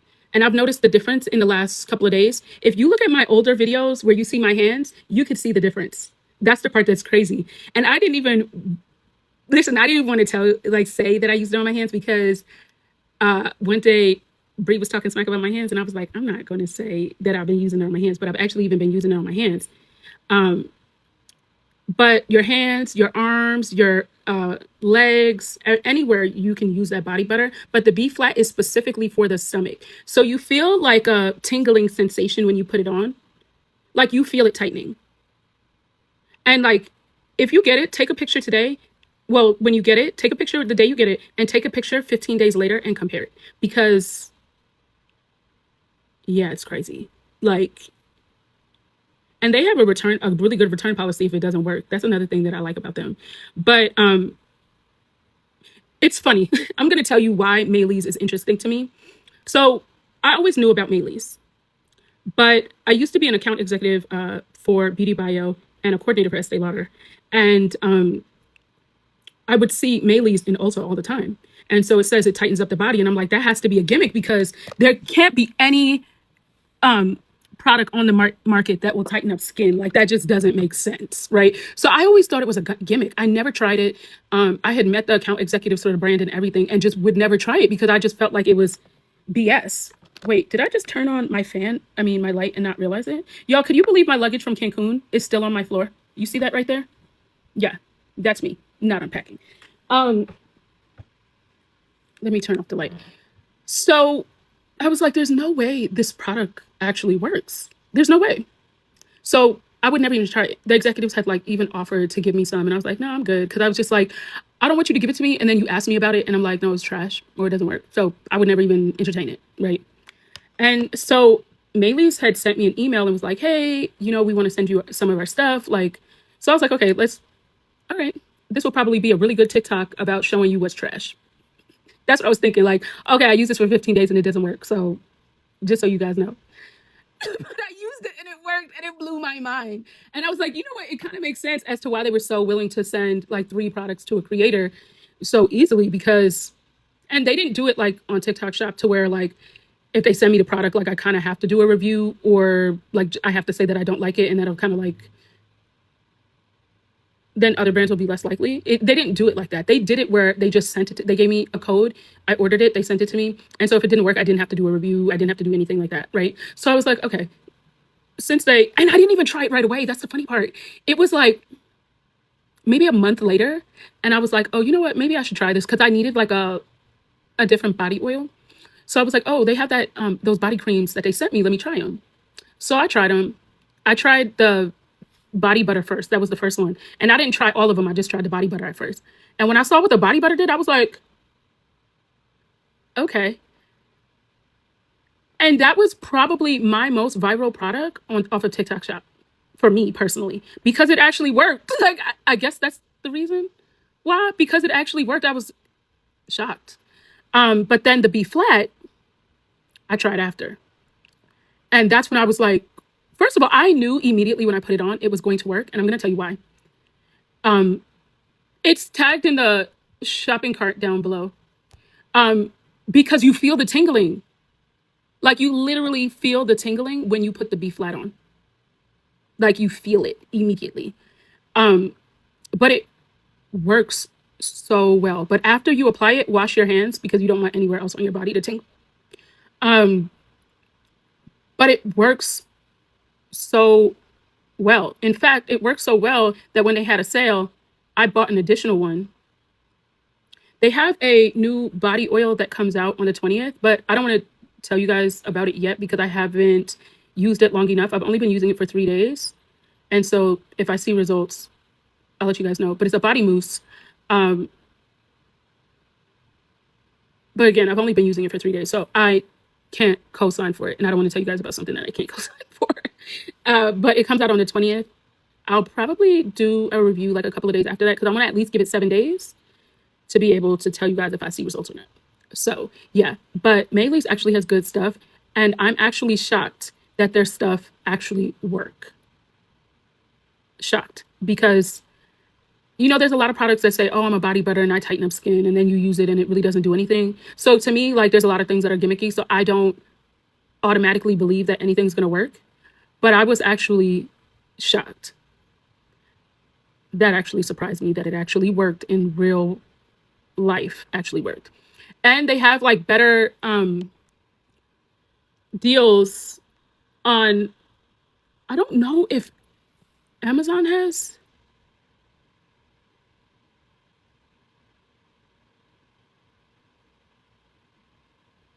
Fig, you lying.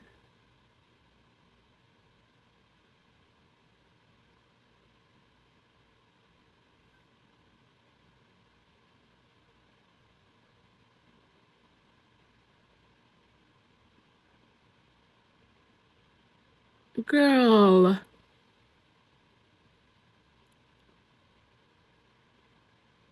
that's crazy.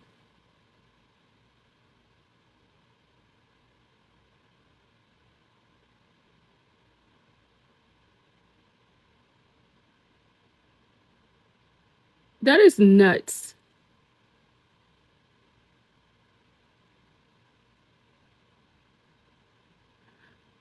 Wait, don't be selling her more than $1. And you know what? Don't, because think about if everybody sent her $1 just to send a note. Mm-mm. I just can't support that. Mm-mm. I can't support that. I'm sorry, I can't. Gypsy has her Cash App in her bio.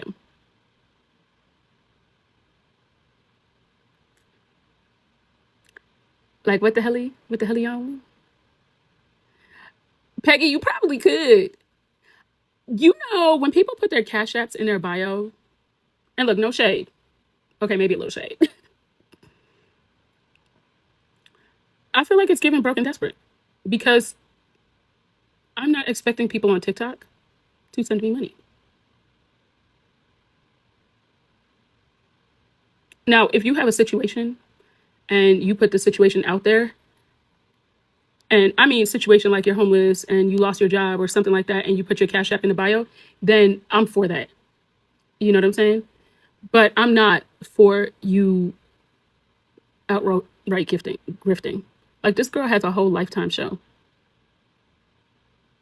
She's made enough money. Why would anybody support her? That's nuts.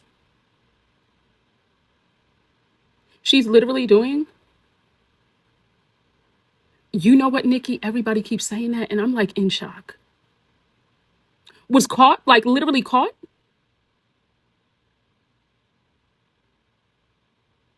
You tried to tag me. Nikki, I'm going to follow you back so you can tag me. I turned my tags off because people were tagging me and everything, and it became overwhelming. Girl, no wonder why everybody was in the comment section saying it was snowing. And now I get it. I'm like, it's a summer thing. Yes, I'm about to do a video about it when I see it. Like,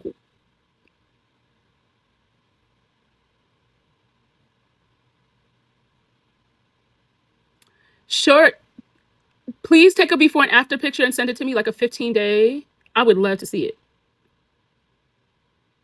Man. Oh my gosh. Oh my goodness. Wow.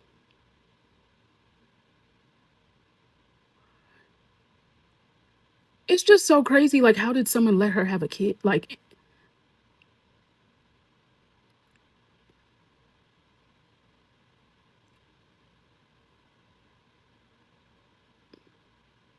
y'all, everything with them to me gets crazier and crazier, crazier.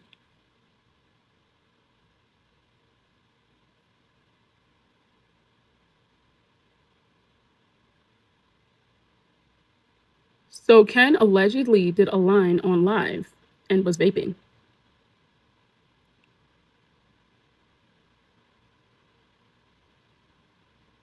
And the baby was with them, right?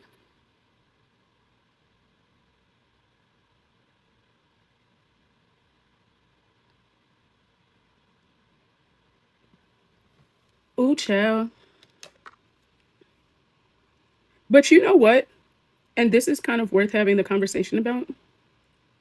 I was gonna get off live and curl my hair, but I think I'm gonna just curl it with you guys on here now that we are talking about this. Um, the thing is that after those emails came out, they have to be all beefing with each other.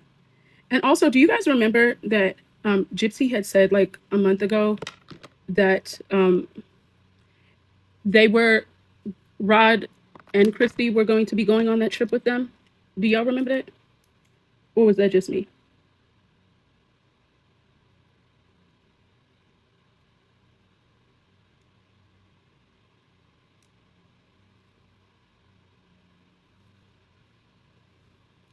I'm gonna post in a few. Um, do y'all remember that? She said Rod and Christy were gonna go on that trip, right? Did y'all notice that Rod wasn't on that trip? It didn't seem like it. We seen nothing. Did y'all? This isn't my hair, friend. This is a wig. Um, yes, I think after those emails came out, um,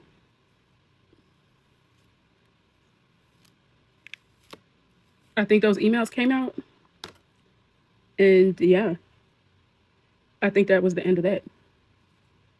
To be honest with you,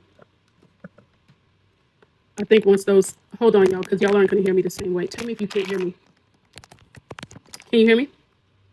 I think those emails came out, and oh, season 3, or this is 4, I guess, because they said that first one. You can hear me clearer. Oh, that's interesting. Um, I think that after that those emails came out, I don't think Rod and them got along. Like, I think they've been having issues. I don't. I mean, because think about it, the cookie lady, all that stuff, it's bad. You know. Hold on, let me go get my curler.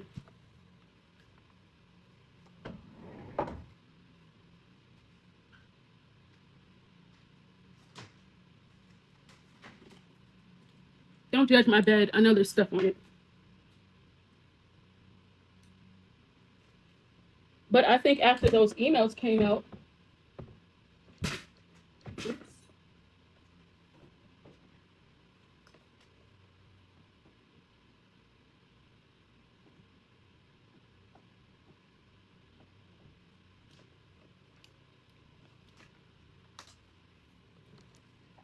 Okay, I'm back.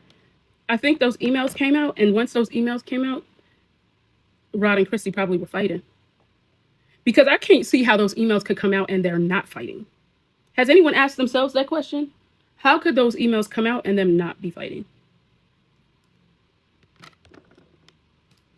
Let's be for real. Like, how? I don't see that happening. I don't see those emails coming out and them not be fighting, especially with the cookie lady.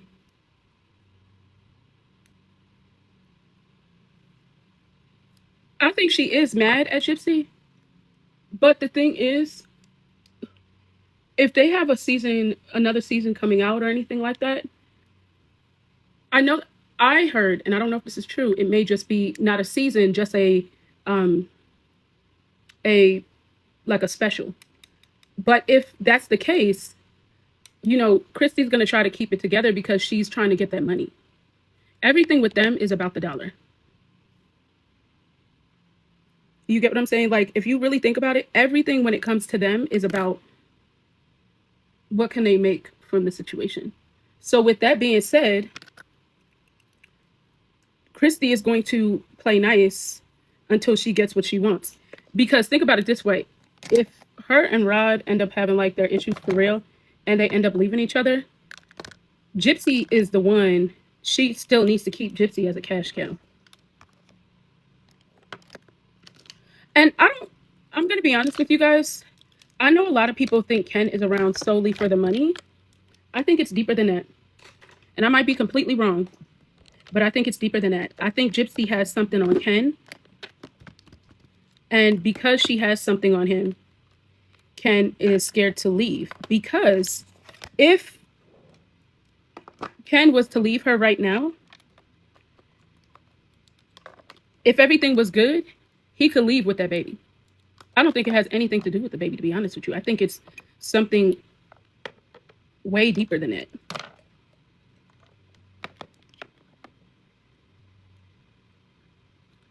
Well, I think he could do that with anyone, especially a dude if that's what he likes, right?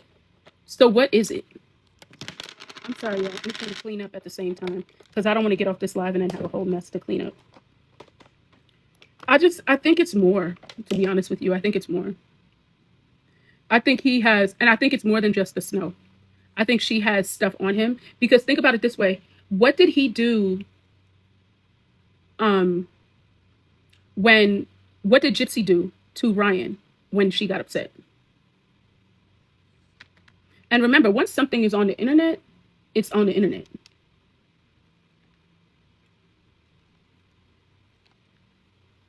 Right? Like, there's something she has over him.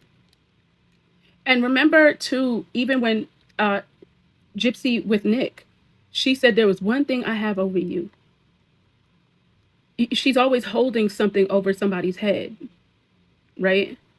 So if you think about it in that aspect, and after seeing what she put out there about Ryan,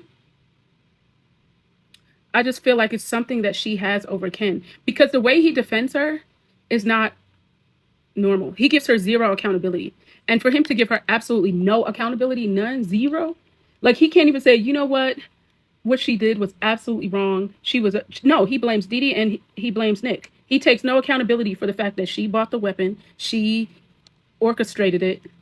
She literally had a DoorDash for homicide. Like, he gives no accountability for that. So when you think about it, why would he be riding so hard? There's a reason for that. There's a reason for that, y'all. I don't know what it is, but there's absolutely a reason for that.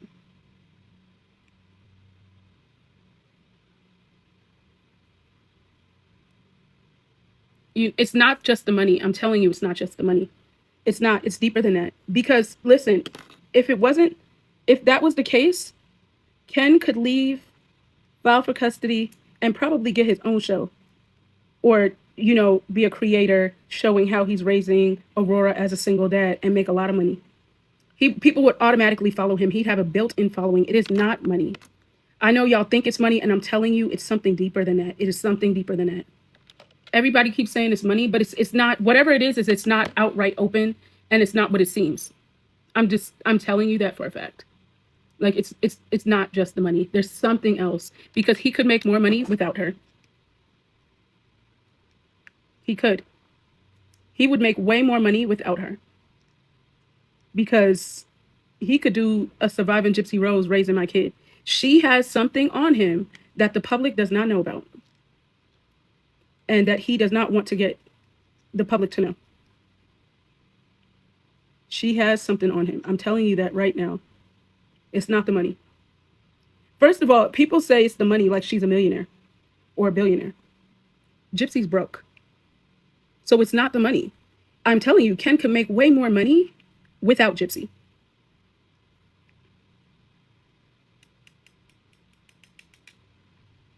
I'm just saying it's not the money. It's not. It's not. It's not. If you follow the patterns of her behavior and like things she's done in the past, it's not the money.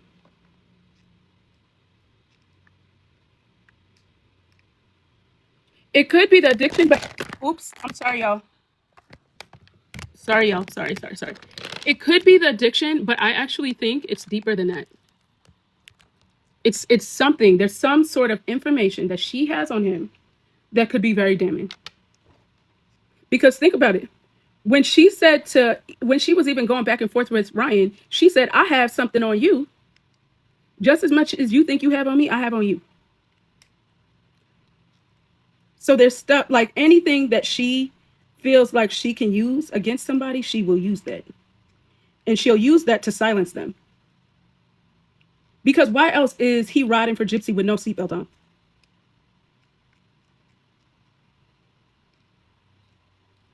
And think about it this way too.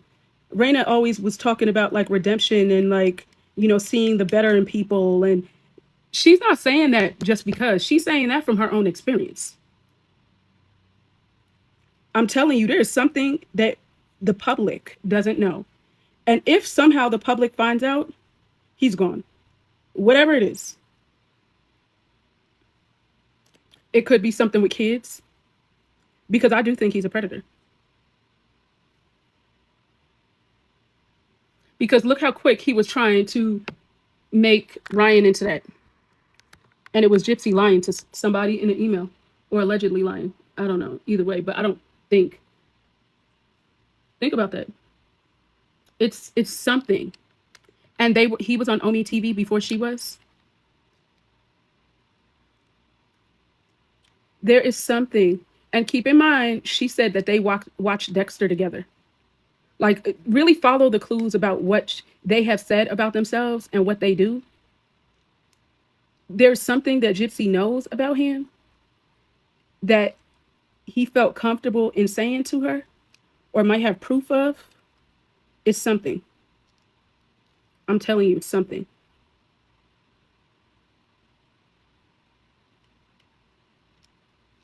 Yeah, they said that they watched Dexter together at night. Gypsy said that her and Ken watched Dexter together. Hey, the best nail glue to use. I'm going to tell you, there's one called Mia's Secret. You can get it at Amazon or the beauty supply store. That's the best glue, I think. Oh, no. Well, a gel glue or a glue? Like with a UV light or what? But I'm telling you, she has something on him. That's the only reason why he's still there. Because his body language tells you, oh yeah, Mia's Secret. Amazon has it. Um, no, it's not a spell. I'm telling you, it's something more than that. Because his body language is not telling you that he's like his words and his body language are two totally different things. That's not a spell. When your words and your body language don't add up, it's more than that. Does that make sense? It's definitely more to that. Like I don't know what it is, but she has something on him that nobody knows.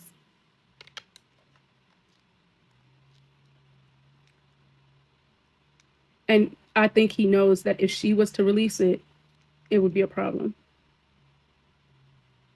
Yeah, there's something because, and I know you guys might think I'm crazy, But because he was so quick to say something about Ryan in that email, it makes me feel like it's something with a minor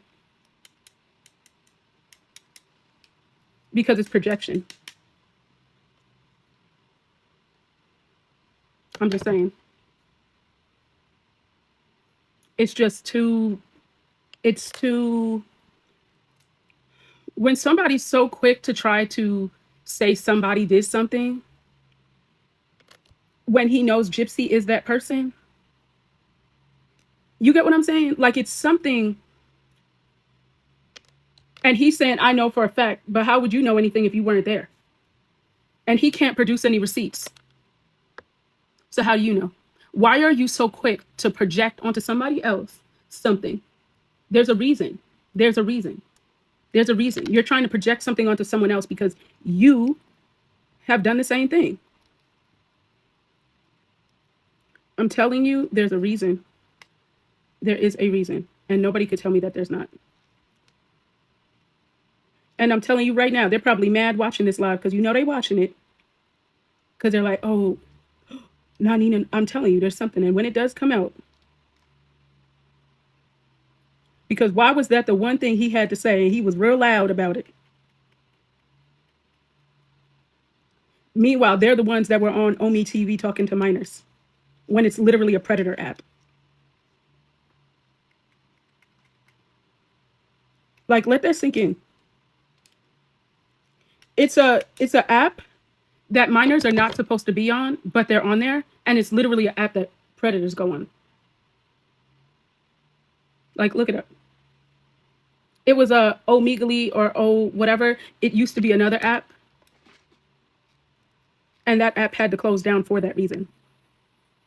And for him to say, "Oh, it was innocent" and stuff like that, yeah, I'm telling you, that dude be lying through his teeth. There is something that she knows about him.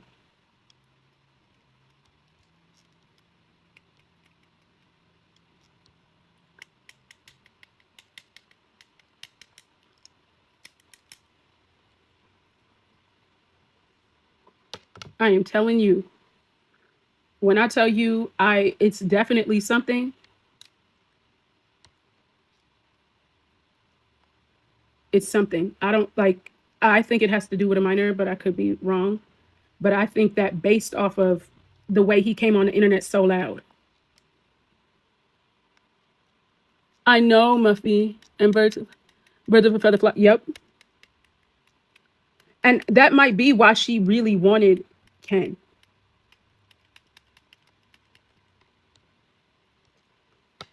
You know, because she could get away with that type of stuff. You know what I'm saying? Like that could be. Did someone ask, is this wig on TikTok shop? Let me see. I know it is, but I don't know if I have it on my shop. Maybe I do. Let's see. Hold on.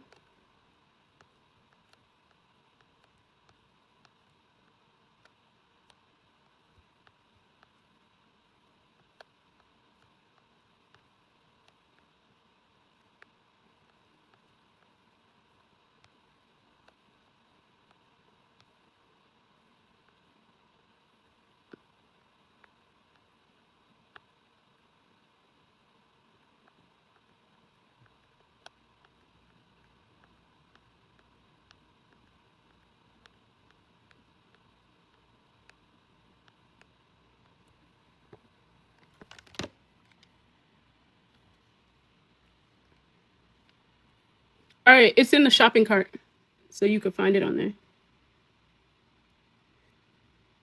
But yeah, there's something. I'm telling you, it's something that we don't know.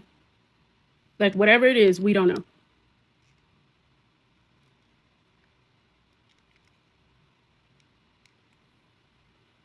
But I think only because of the way he was behaving, it just makes more sense for it to be something with. Because why would that be the thing he would get on the internet to speak of? Because if what Gypsy was saying is true, wouldn't he find it disturbing that she still married him?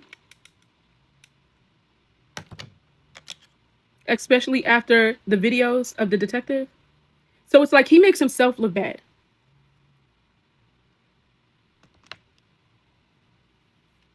You know what I'm saying? Like when you think about it, he makes himself look bad.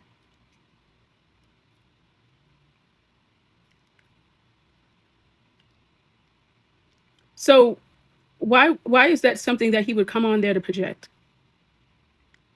No, the only reason why he came on there to project that is because there's something that he like. I'm telling you, I'm just telling you. Just when it comes out, you're gonna be like, Nina, you were. I'm just telling you. It just is.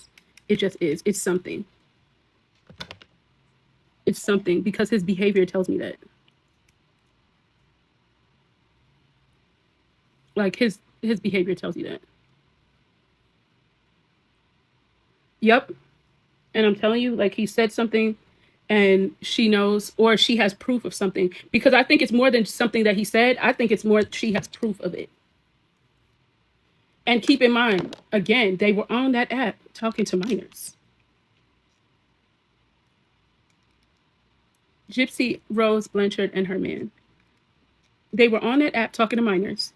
And keep in mind, that incident report from the investigation of her mom's unaliving says that she said she would offer up her daughter at 13 years old to Nick because he would be the man of the house. So it's not like that she hasn't done things already. Like she's done and said things that tell you who she is. And for some reason she tries to project that on everybody else. Yes, they were talking to minors. See, that's the thing is a lot of people don't see that's the stuff that I keep saying when those posts go up, people need to repost that because the problem is a lot of people really don't realize who she really is, which is why they endorse her. And I'm going to tell you why they don't see it. Because when you're not someone that would do evil stuff like that and you have never dealt with people that are sick like her, you can't fathom somebody being that disturbed. And because you can't fathom it, you think that they're just a victim.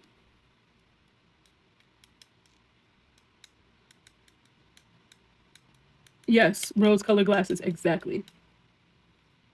Gypsy is not a victim, she's a villain.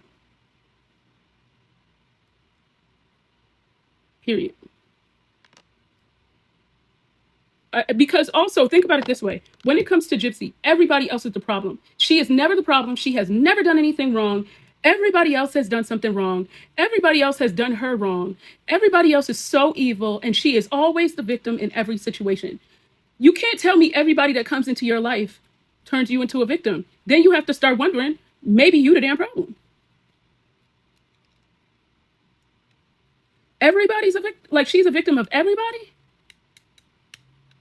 And she calls haters telling the truth. If you're telling the truth, you're a hater. How does that make sense?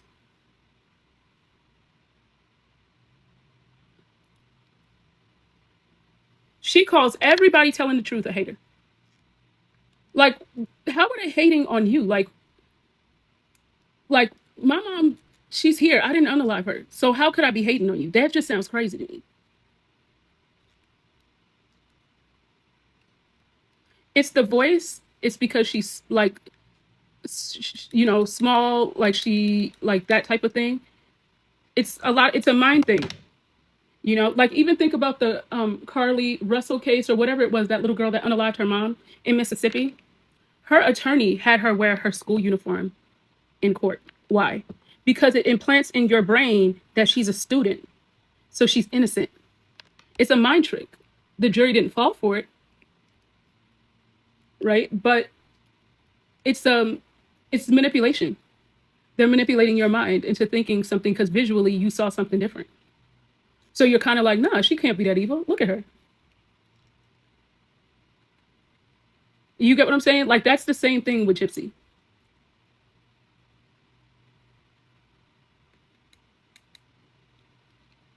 That's the exact same thing.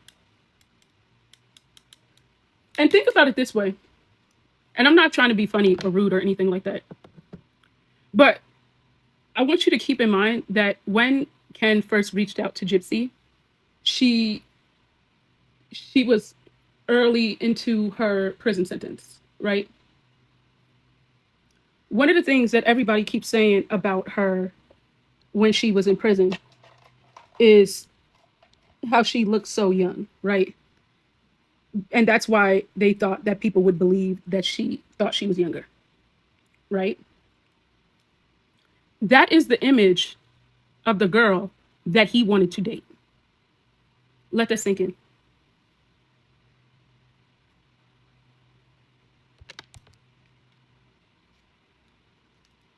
Let that sink in.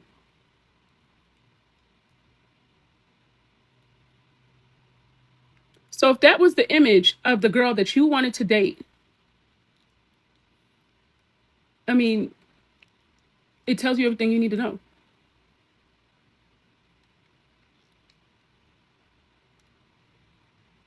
Because he said that he saw her on Mommy Dead and Dearest, and he wrote to her to make her feel like somebody's there.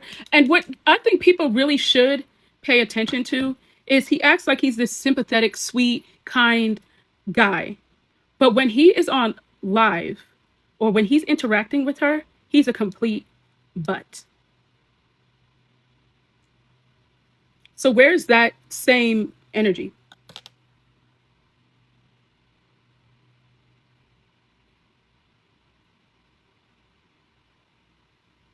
Think about that. Where's that same energy?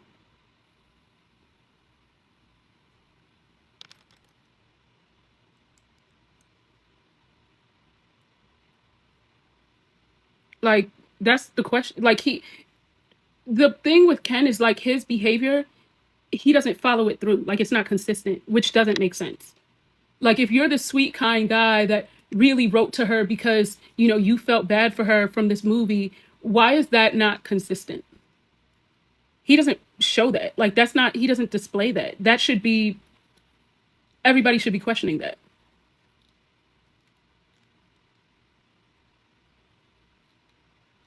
Right? Right. And he left her. Like, there's something else. I'm just telling you, it's something else. And why he was so quick to project. And what I think is interesting is when Gypsy said that he did something with a minor in the room or something like that, you see in that same email, she said basically that was the excuse for her to, like, it was a hall pass for her to cheat or talk to other men. So that wasn't just, I'm telling you this because I'm sad about it and I don't know if I want to be with this guy. No, it's like, oh, this happened. He told me about this and I have a hall pass. That, I just want you guys to think of that. Now, of course, the emails came out about Ryan in terms of like, you know, saying that he wanted to be her slave and stuff like that. So I definitely think he has a kink, but I don't think that he is like messing with minors. But I don't believe it, but I don't know. But I think he definitely has a kink, right?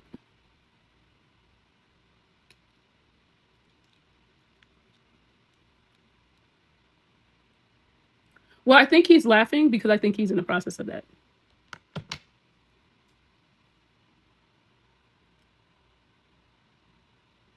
Allie, I don't know.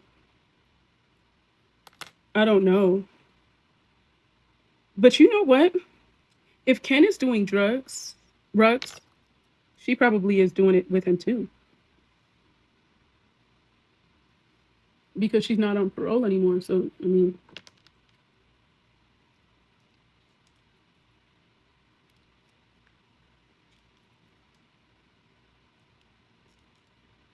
I wouldn't be surprised. But at the end of the day, I mean, allegedly Christy does too. So are we really like surprised? You know what I'm saying? Like, are we really surprised? No, I don't think any of us would really be surprised. You know what I'm saying? Because like the stuff that they've displayed to us has been very much that. Like, so to me, it would be giving the same thing. So anybody that would be surprised to me, like, you're not paying attention. Hey, Lindsay. Yeah, the whole family. Well, that tells you just based off of the emails. First of all, y'all don't think it's, and look, I might be wrong, but she was calling her dad pimp juice.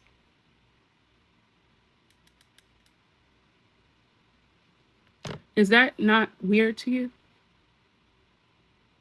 I would never even open my mouth to say something like that about my dad. Like, there's nothing about that. Like, the way she spoke, And the way Rod spoke back to her was weird too. The interactions were weird. Like, it just, everything about it was weird. And that should tell you something's not like right. So what she projects on everybody else, I think she is just that type. And keep in mind that chromosome disorder that she has makes it to where she's, you know, that's part of it, is that hyper stuff. You get what I'm saying? So like a lot of this kind of seems on brand for her, if you really think about it. Which is why I'm saying, like, people that defend her, they look crazy. I don't think my hair looks big enough, so I need to part this.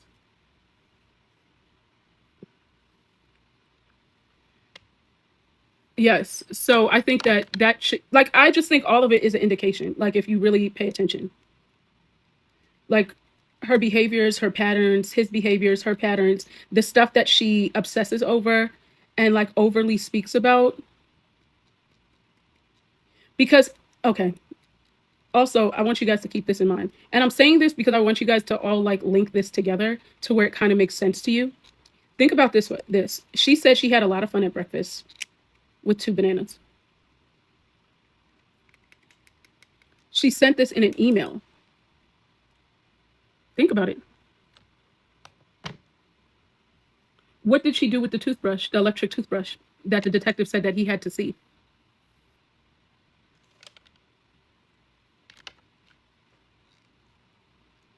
That's not normal. And then remember, she was on live with Bree and said that everybody's done that with a toothbrush before. Nah, I've never thought about that. The only place I've ever thought about putting my toothbrush was in my mouth to brush my teeth.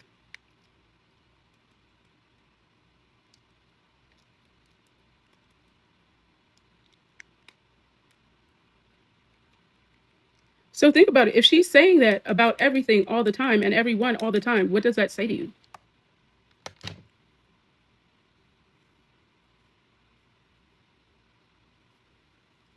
Because would you think of that with a banana at breakfast?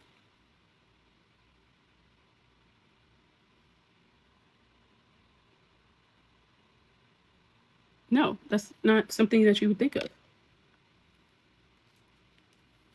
So just think of the fact that she said that, and she's saying that like it's like she literally sent this in an email. That's nuts.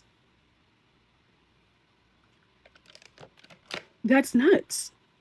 Oh, I had too much fun at breakfast with 2 bananas. Like, what?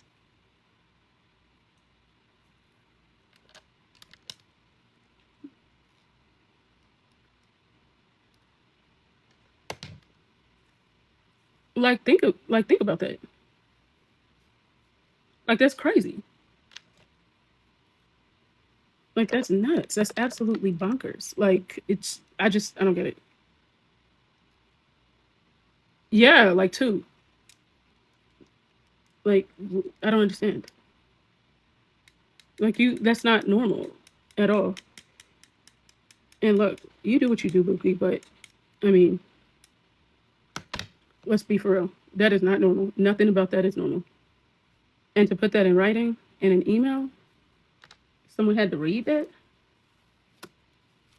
This is Baby Bliss. I got this from Ulta.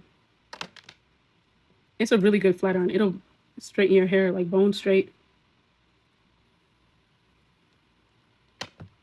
Um, it's just that's not normal. So I don't understand like why. That's why I can't really understand anyone defending her. Not only that, also remember that Facebook post that she made. Do you guys remember that? That Facebook post she made a couple of uh, months ago. So the Facebook post basically had a picture, a sonogram picture of her baby, and then a picture of her at the age of like 5 or 7, and she had tatas on it. So like an AI picture, and she put tatas on a 5 or 7 year old.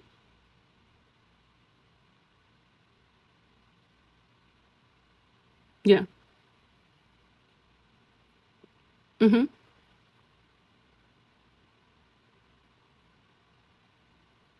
Yep.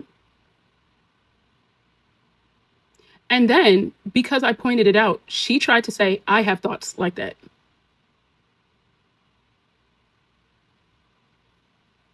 Y'all, I was like, girl, don't get yourself sued. That's why I said they project a lot. And because I seen her do that, it makes me very leery to trust what she's saying because I have firsthand seen her do it to someone. She tried to say that about me and she tried to make that go viral. And people were like, nah, stop. Like, don't. Obviously, Nina's not like that.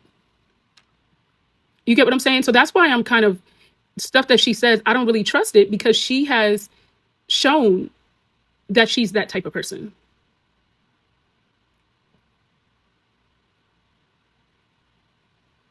There's been too many things that she's done that has been red flags. First of all, okay, for you to your target audience to be minors, right? That's who she's targeting. But for you to do lives after drinking, no, what about like minors shouldn't see that. Thank you for the gifts. You understand what I'm saying? Like, I wouldn't want my minor or child seeing that. That's why I don't like my daughter has a TikTok page, but it's on my phone and I'll let her like do a video and I'll post it for her. But I don't give her access to the actual TikTok because and I monitor that TikTok because the stuff that's out there, and I was like that before Gypsy Rose, but I'm really like that now.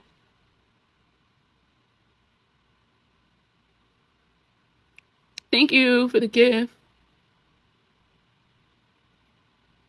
Yes, the double DJ Jesters. I did see that. And he's trying to like say, oh, that's not what it was. And if you Google it, that's not what it shows. It doesn't show anything like that. No, if you Google it, that's exactly what it shows. So he literally can literally set up there lying.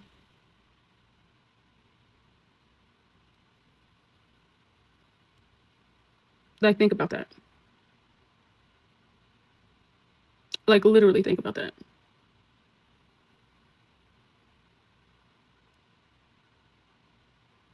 Mm-hmm. That's who they are. That is them.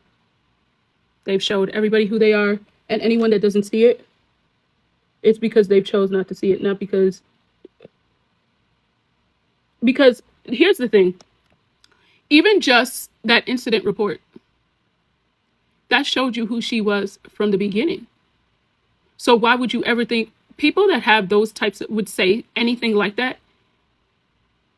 That is I feel like it's almost like a disease. It's not like that's a character flaw. That's not a phase. I've never had thoughts like that. You get what I'm saying? Like that's not a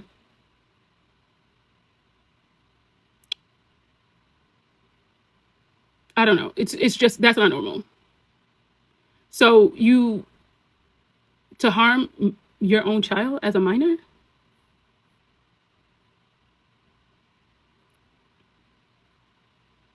And the fact that nobody sees that as wrong is crazy. I'm telling you, like, I'm not saying I don't want this to happen, but I could see her being the Madeline Soto case just because of who she is.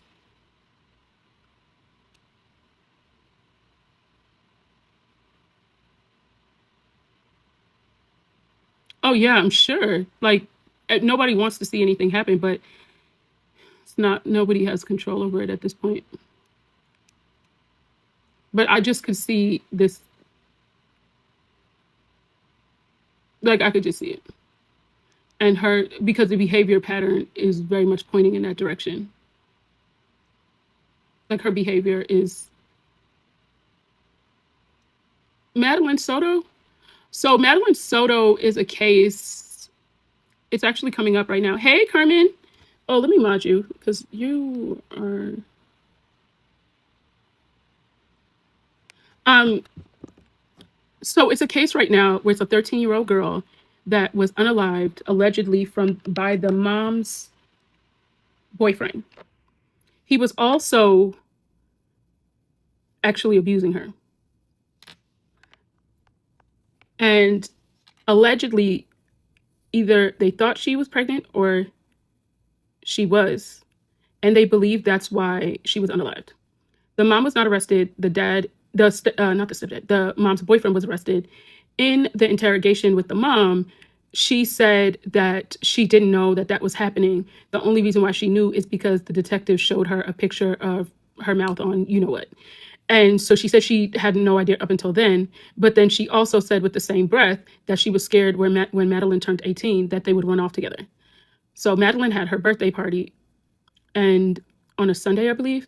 So the day she had her birthday party, her mom didn't show up. This was her last day alive. Her mom was at work. Now, when she left her birthday party and came home, her mom said she came home from work and she spoke to her and she said that she had a great day at work. I mean, she had a great day at her party, but that's what the mom is saying. Everybody's saying at the party that she was not happy at all. And like the friends are saying she wasn't happy, like basically all of that, right? And so she said that she spoke to her for 10 minutes and then she took her sleep medication and went to sleep downstairs, but she sent Madeline and her boyfriend, the mom's boyfriend, upstairs to go to sleep. Apparently, this was happening for like 3 years. hmm And so she said that next morning, when the boyfriend came home from dropping Madeline off at school, she asked him, or he said that the drop off went well. I thought that was odd anyway, because if you do drop offs all the time, why would you say it went well? It's like the regular day. It's just a drop off. Like, yeah, okay, whatever. Like, hey, how you doing? But you don't ask like how the drop off go. That's not normal. Thank you. So I thought that was kind of odd too. But then she says that she goes to pick up Madeline from school and she's like the first car to get there and Madeline never comes out of the school. She says on the camera that it shows Madeline like walking away from the school, but she vanished. Okay. But in the same breath, they found her backpack and her body at a park. The boyfriend threw her backpack, her laptop, all that stuff away. So that means she never made it to school. That little girl never made it to school. Now her mom's saying that that was on camera. The school is never saying that. So I think she was basically allowing her boyfriend to abuse her daughter to keep him around. Right. Why would he throw the things away? And it's said that she was sleeping in the bed with this man a lot of times. Like, this is not like a one-off situation. hmm And allegedly, she told one of her friends that either she thought she was pregnant or she was pregnant. Like, it's such a crazy, crazy, like, just imagine, like, that was her last day on earth. Let that sink in. And a mom would be okay with that. That is like gut-wrenching. Like, that is gut-wrenching. Like, it's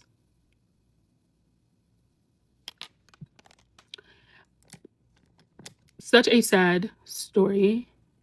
And so he goes to trial this week, but he goes to trial over the assault charges, not the actual unaliving. The unaliving, he goes to trial in September.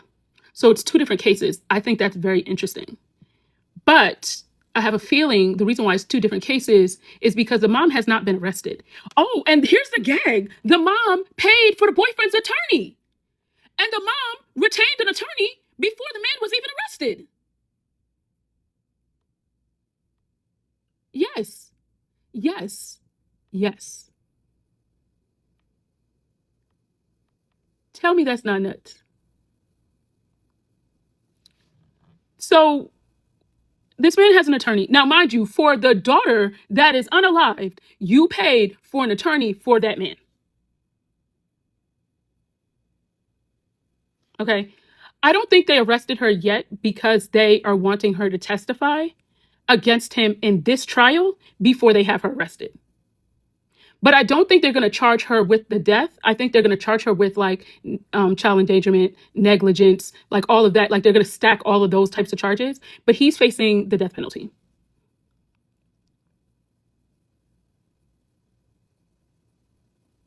So I do think they are just, people think she, damn, what's that word at the top of my head? People think that she got immunity from to testify. She got immunity from a interview that she did, but she doesn't have full immunity. And a lot of people really, when you hear immunity, people think like you could kind of say or do whatever, and it doesn't work like that. Immunity is like a very tricky thing. And that's how a lot of people get themselves caught up with immunity, is because they don't realize like immunity does not, like they normally let you testify to where you basically walk into a trap where you essentially testified against yourself. So I think that that's the whole reason why. If they catch you in a lie, you lose it, but you also only have immunity. Well, they didn't give her immunity to testify in court. They gave her only immunity in that interview that she did. Not the interrogation, the interview that she did, right? So I don't think, thank you. I think they're just waiting for her to testify in court, and then they'll arrest her. Thank you, Jolyn. So that's just my opinion. I think they're just waiting. But once they do that, once she testifies, she's a goner. And the trial that's in September for her unaliving, he's done. He's done. And I don't even understand why she even paid for an attorney, because he's very guilty. But maybe she paid for an attorney for him to protect herself too, because she knew she knew. You know, like, I don't know. I don't know. But I do think she paid for an attorney for him to protect herself too. But at this point, I don't see him getting off. There's nothing that I think he can do right now to get off on these charges.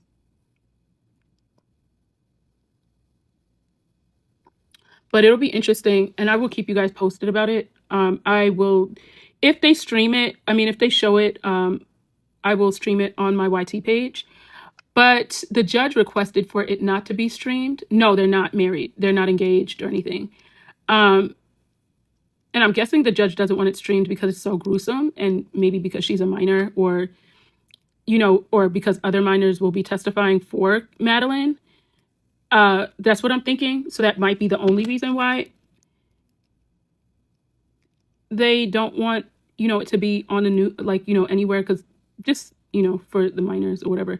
But that's the only thing I could think of. But if they show it, I will definitely show it on my page on YT. But I'll definitely be doing recaps and stuff like that. And you guys, Ivory Rose Nose and I are starting a podcast.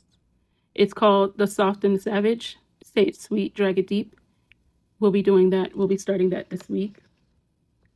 And we'll be on other platforms that have podcasts on there too. So, but you'll see us on camera on YT, but the other platforms, I don't think it'll just be like a podcast, a regular podcast. But I am going to get off of here. Thank you guys for joining me today. I appreciate you guys so much. Thank you for everyone that sent a gift. And I will talk to you guys later. Bye-bye.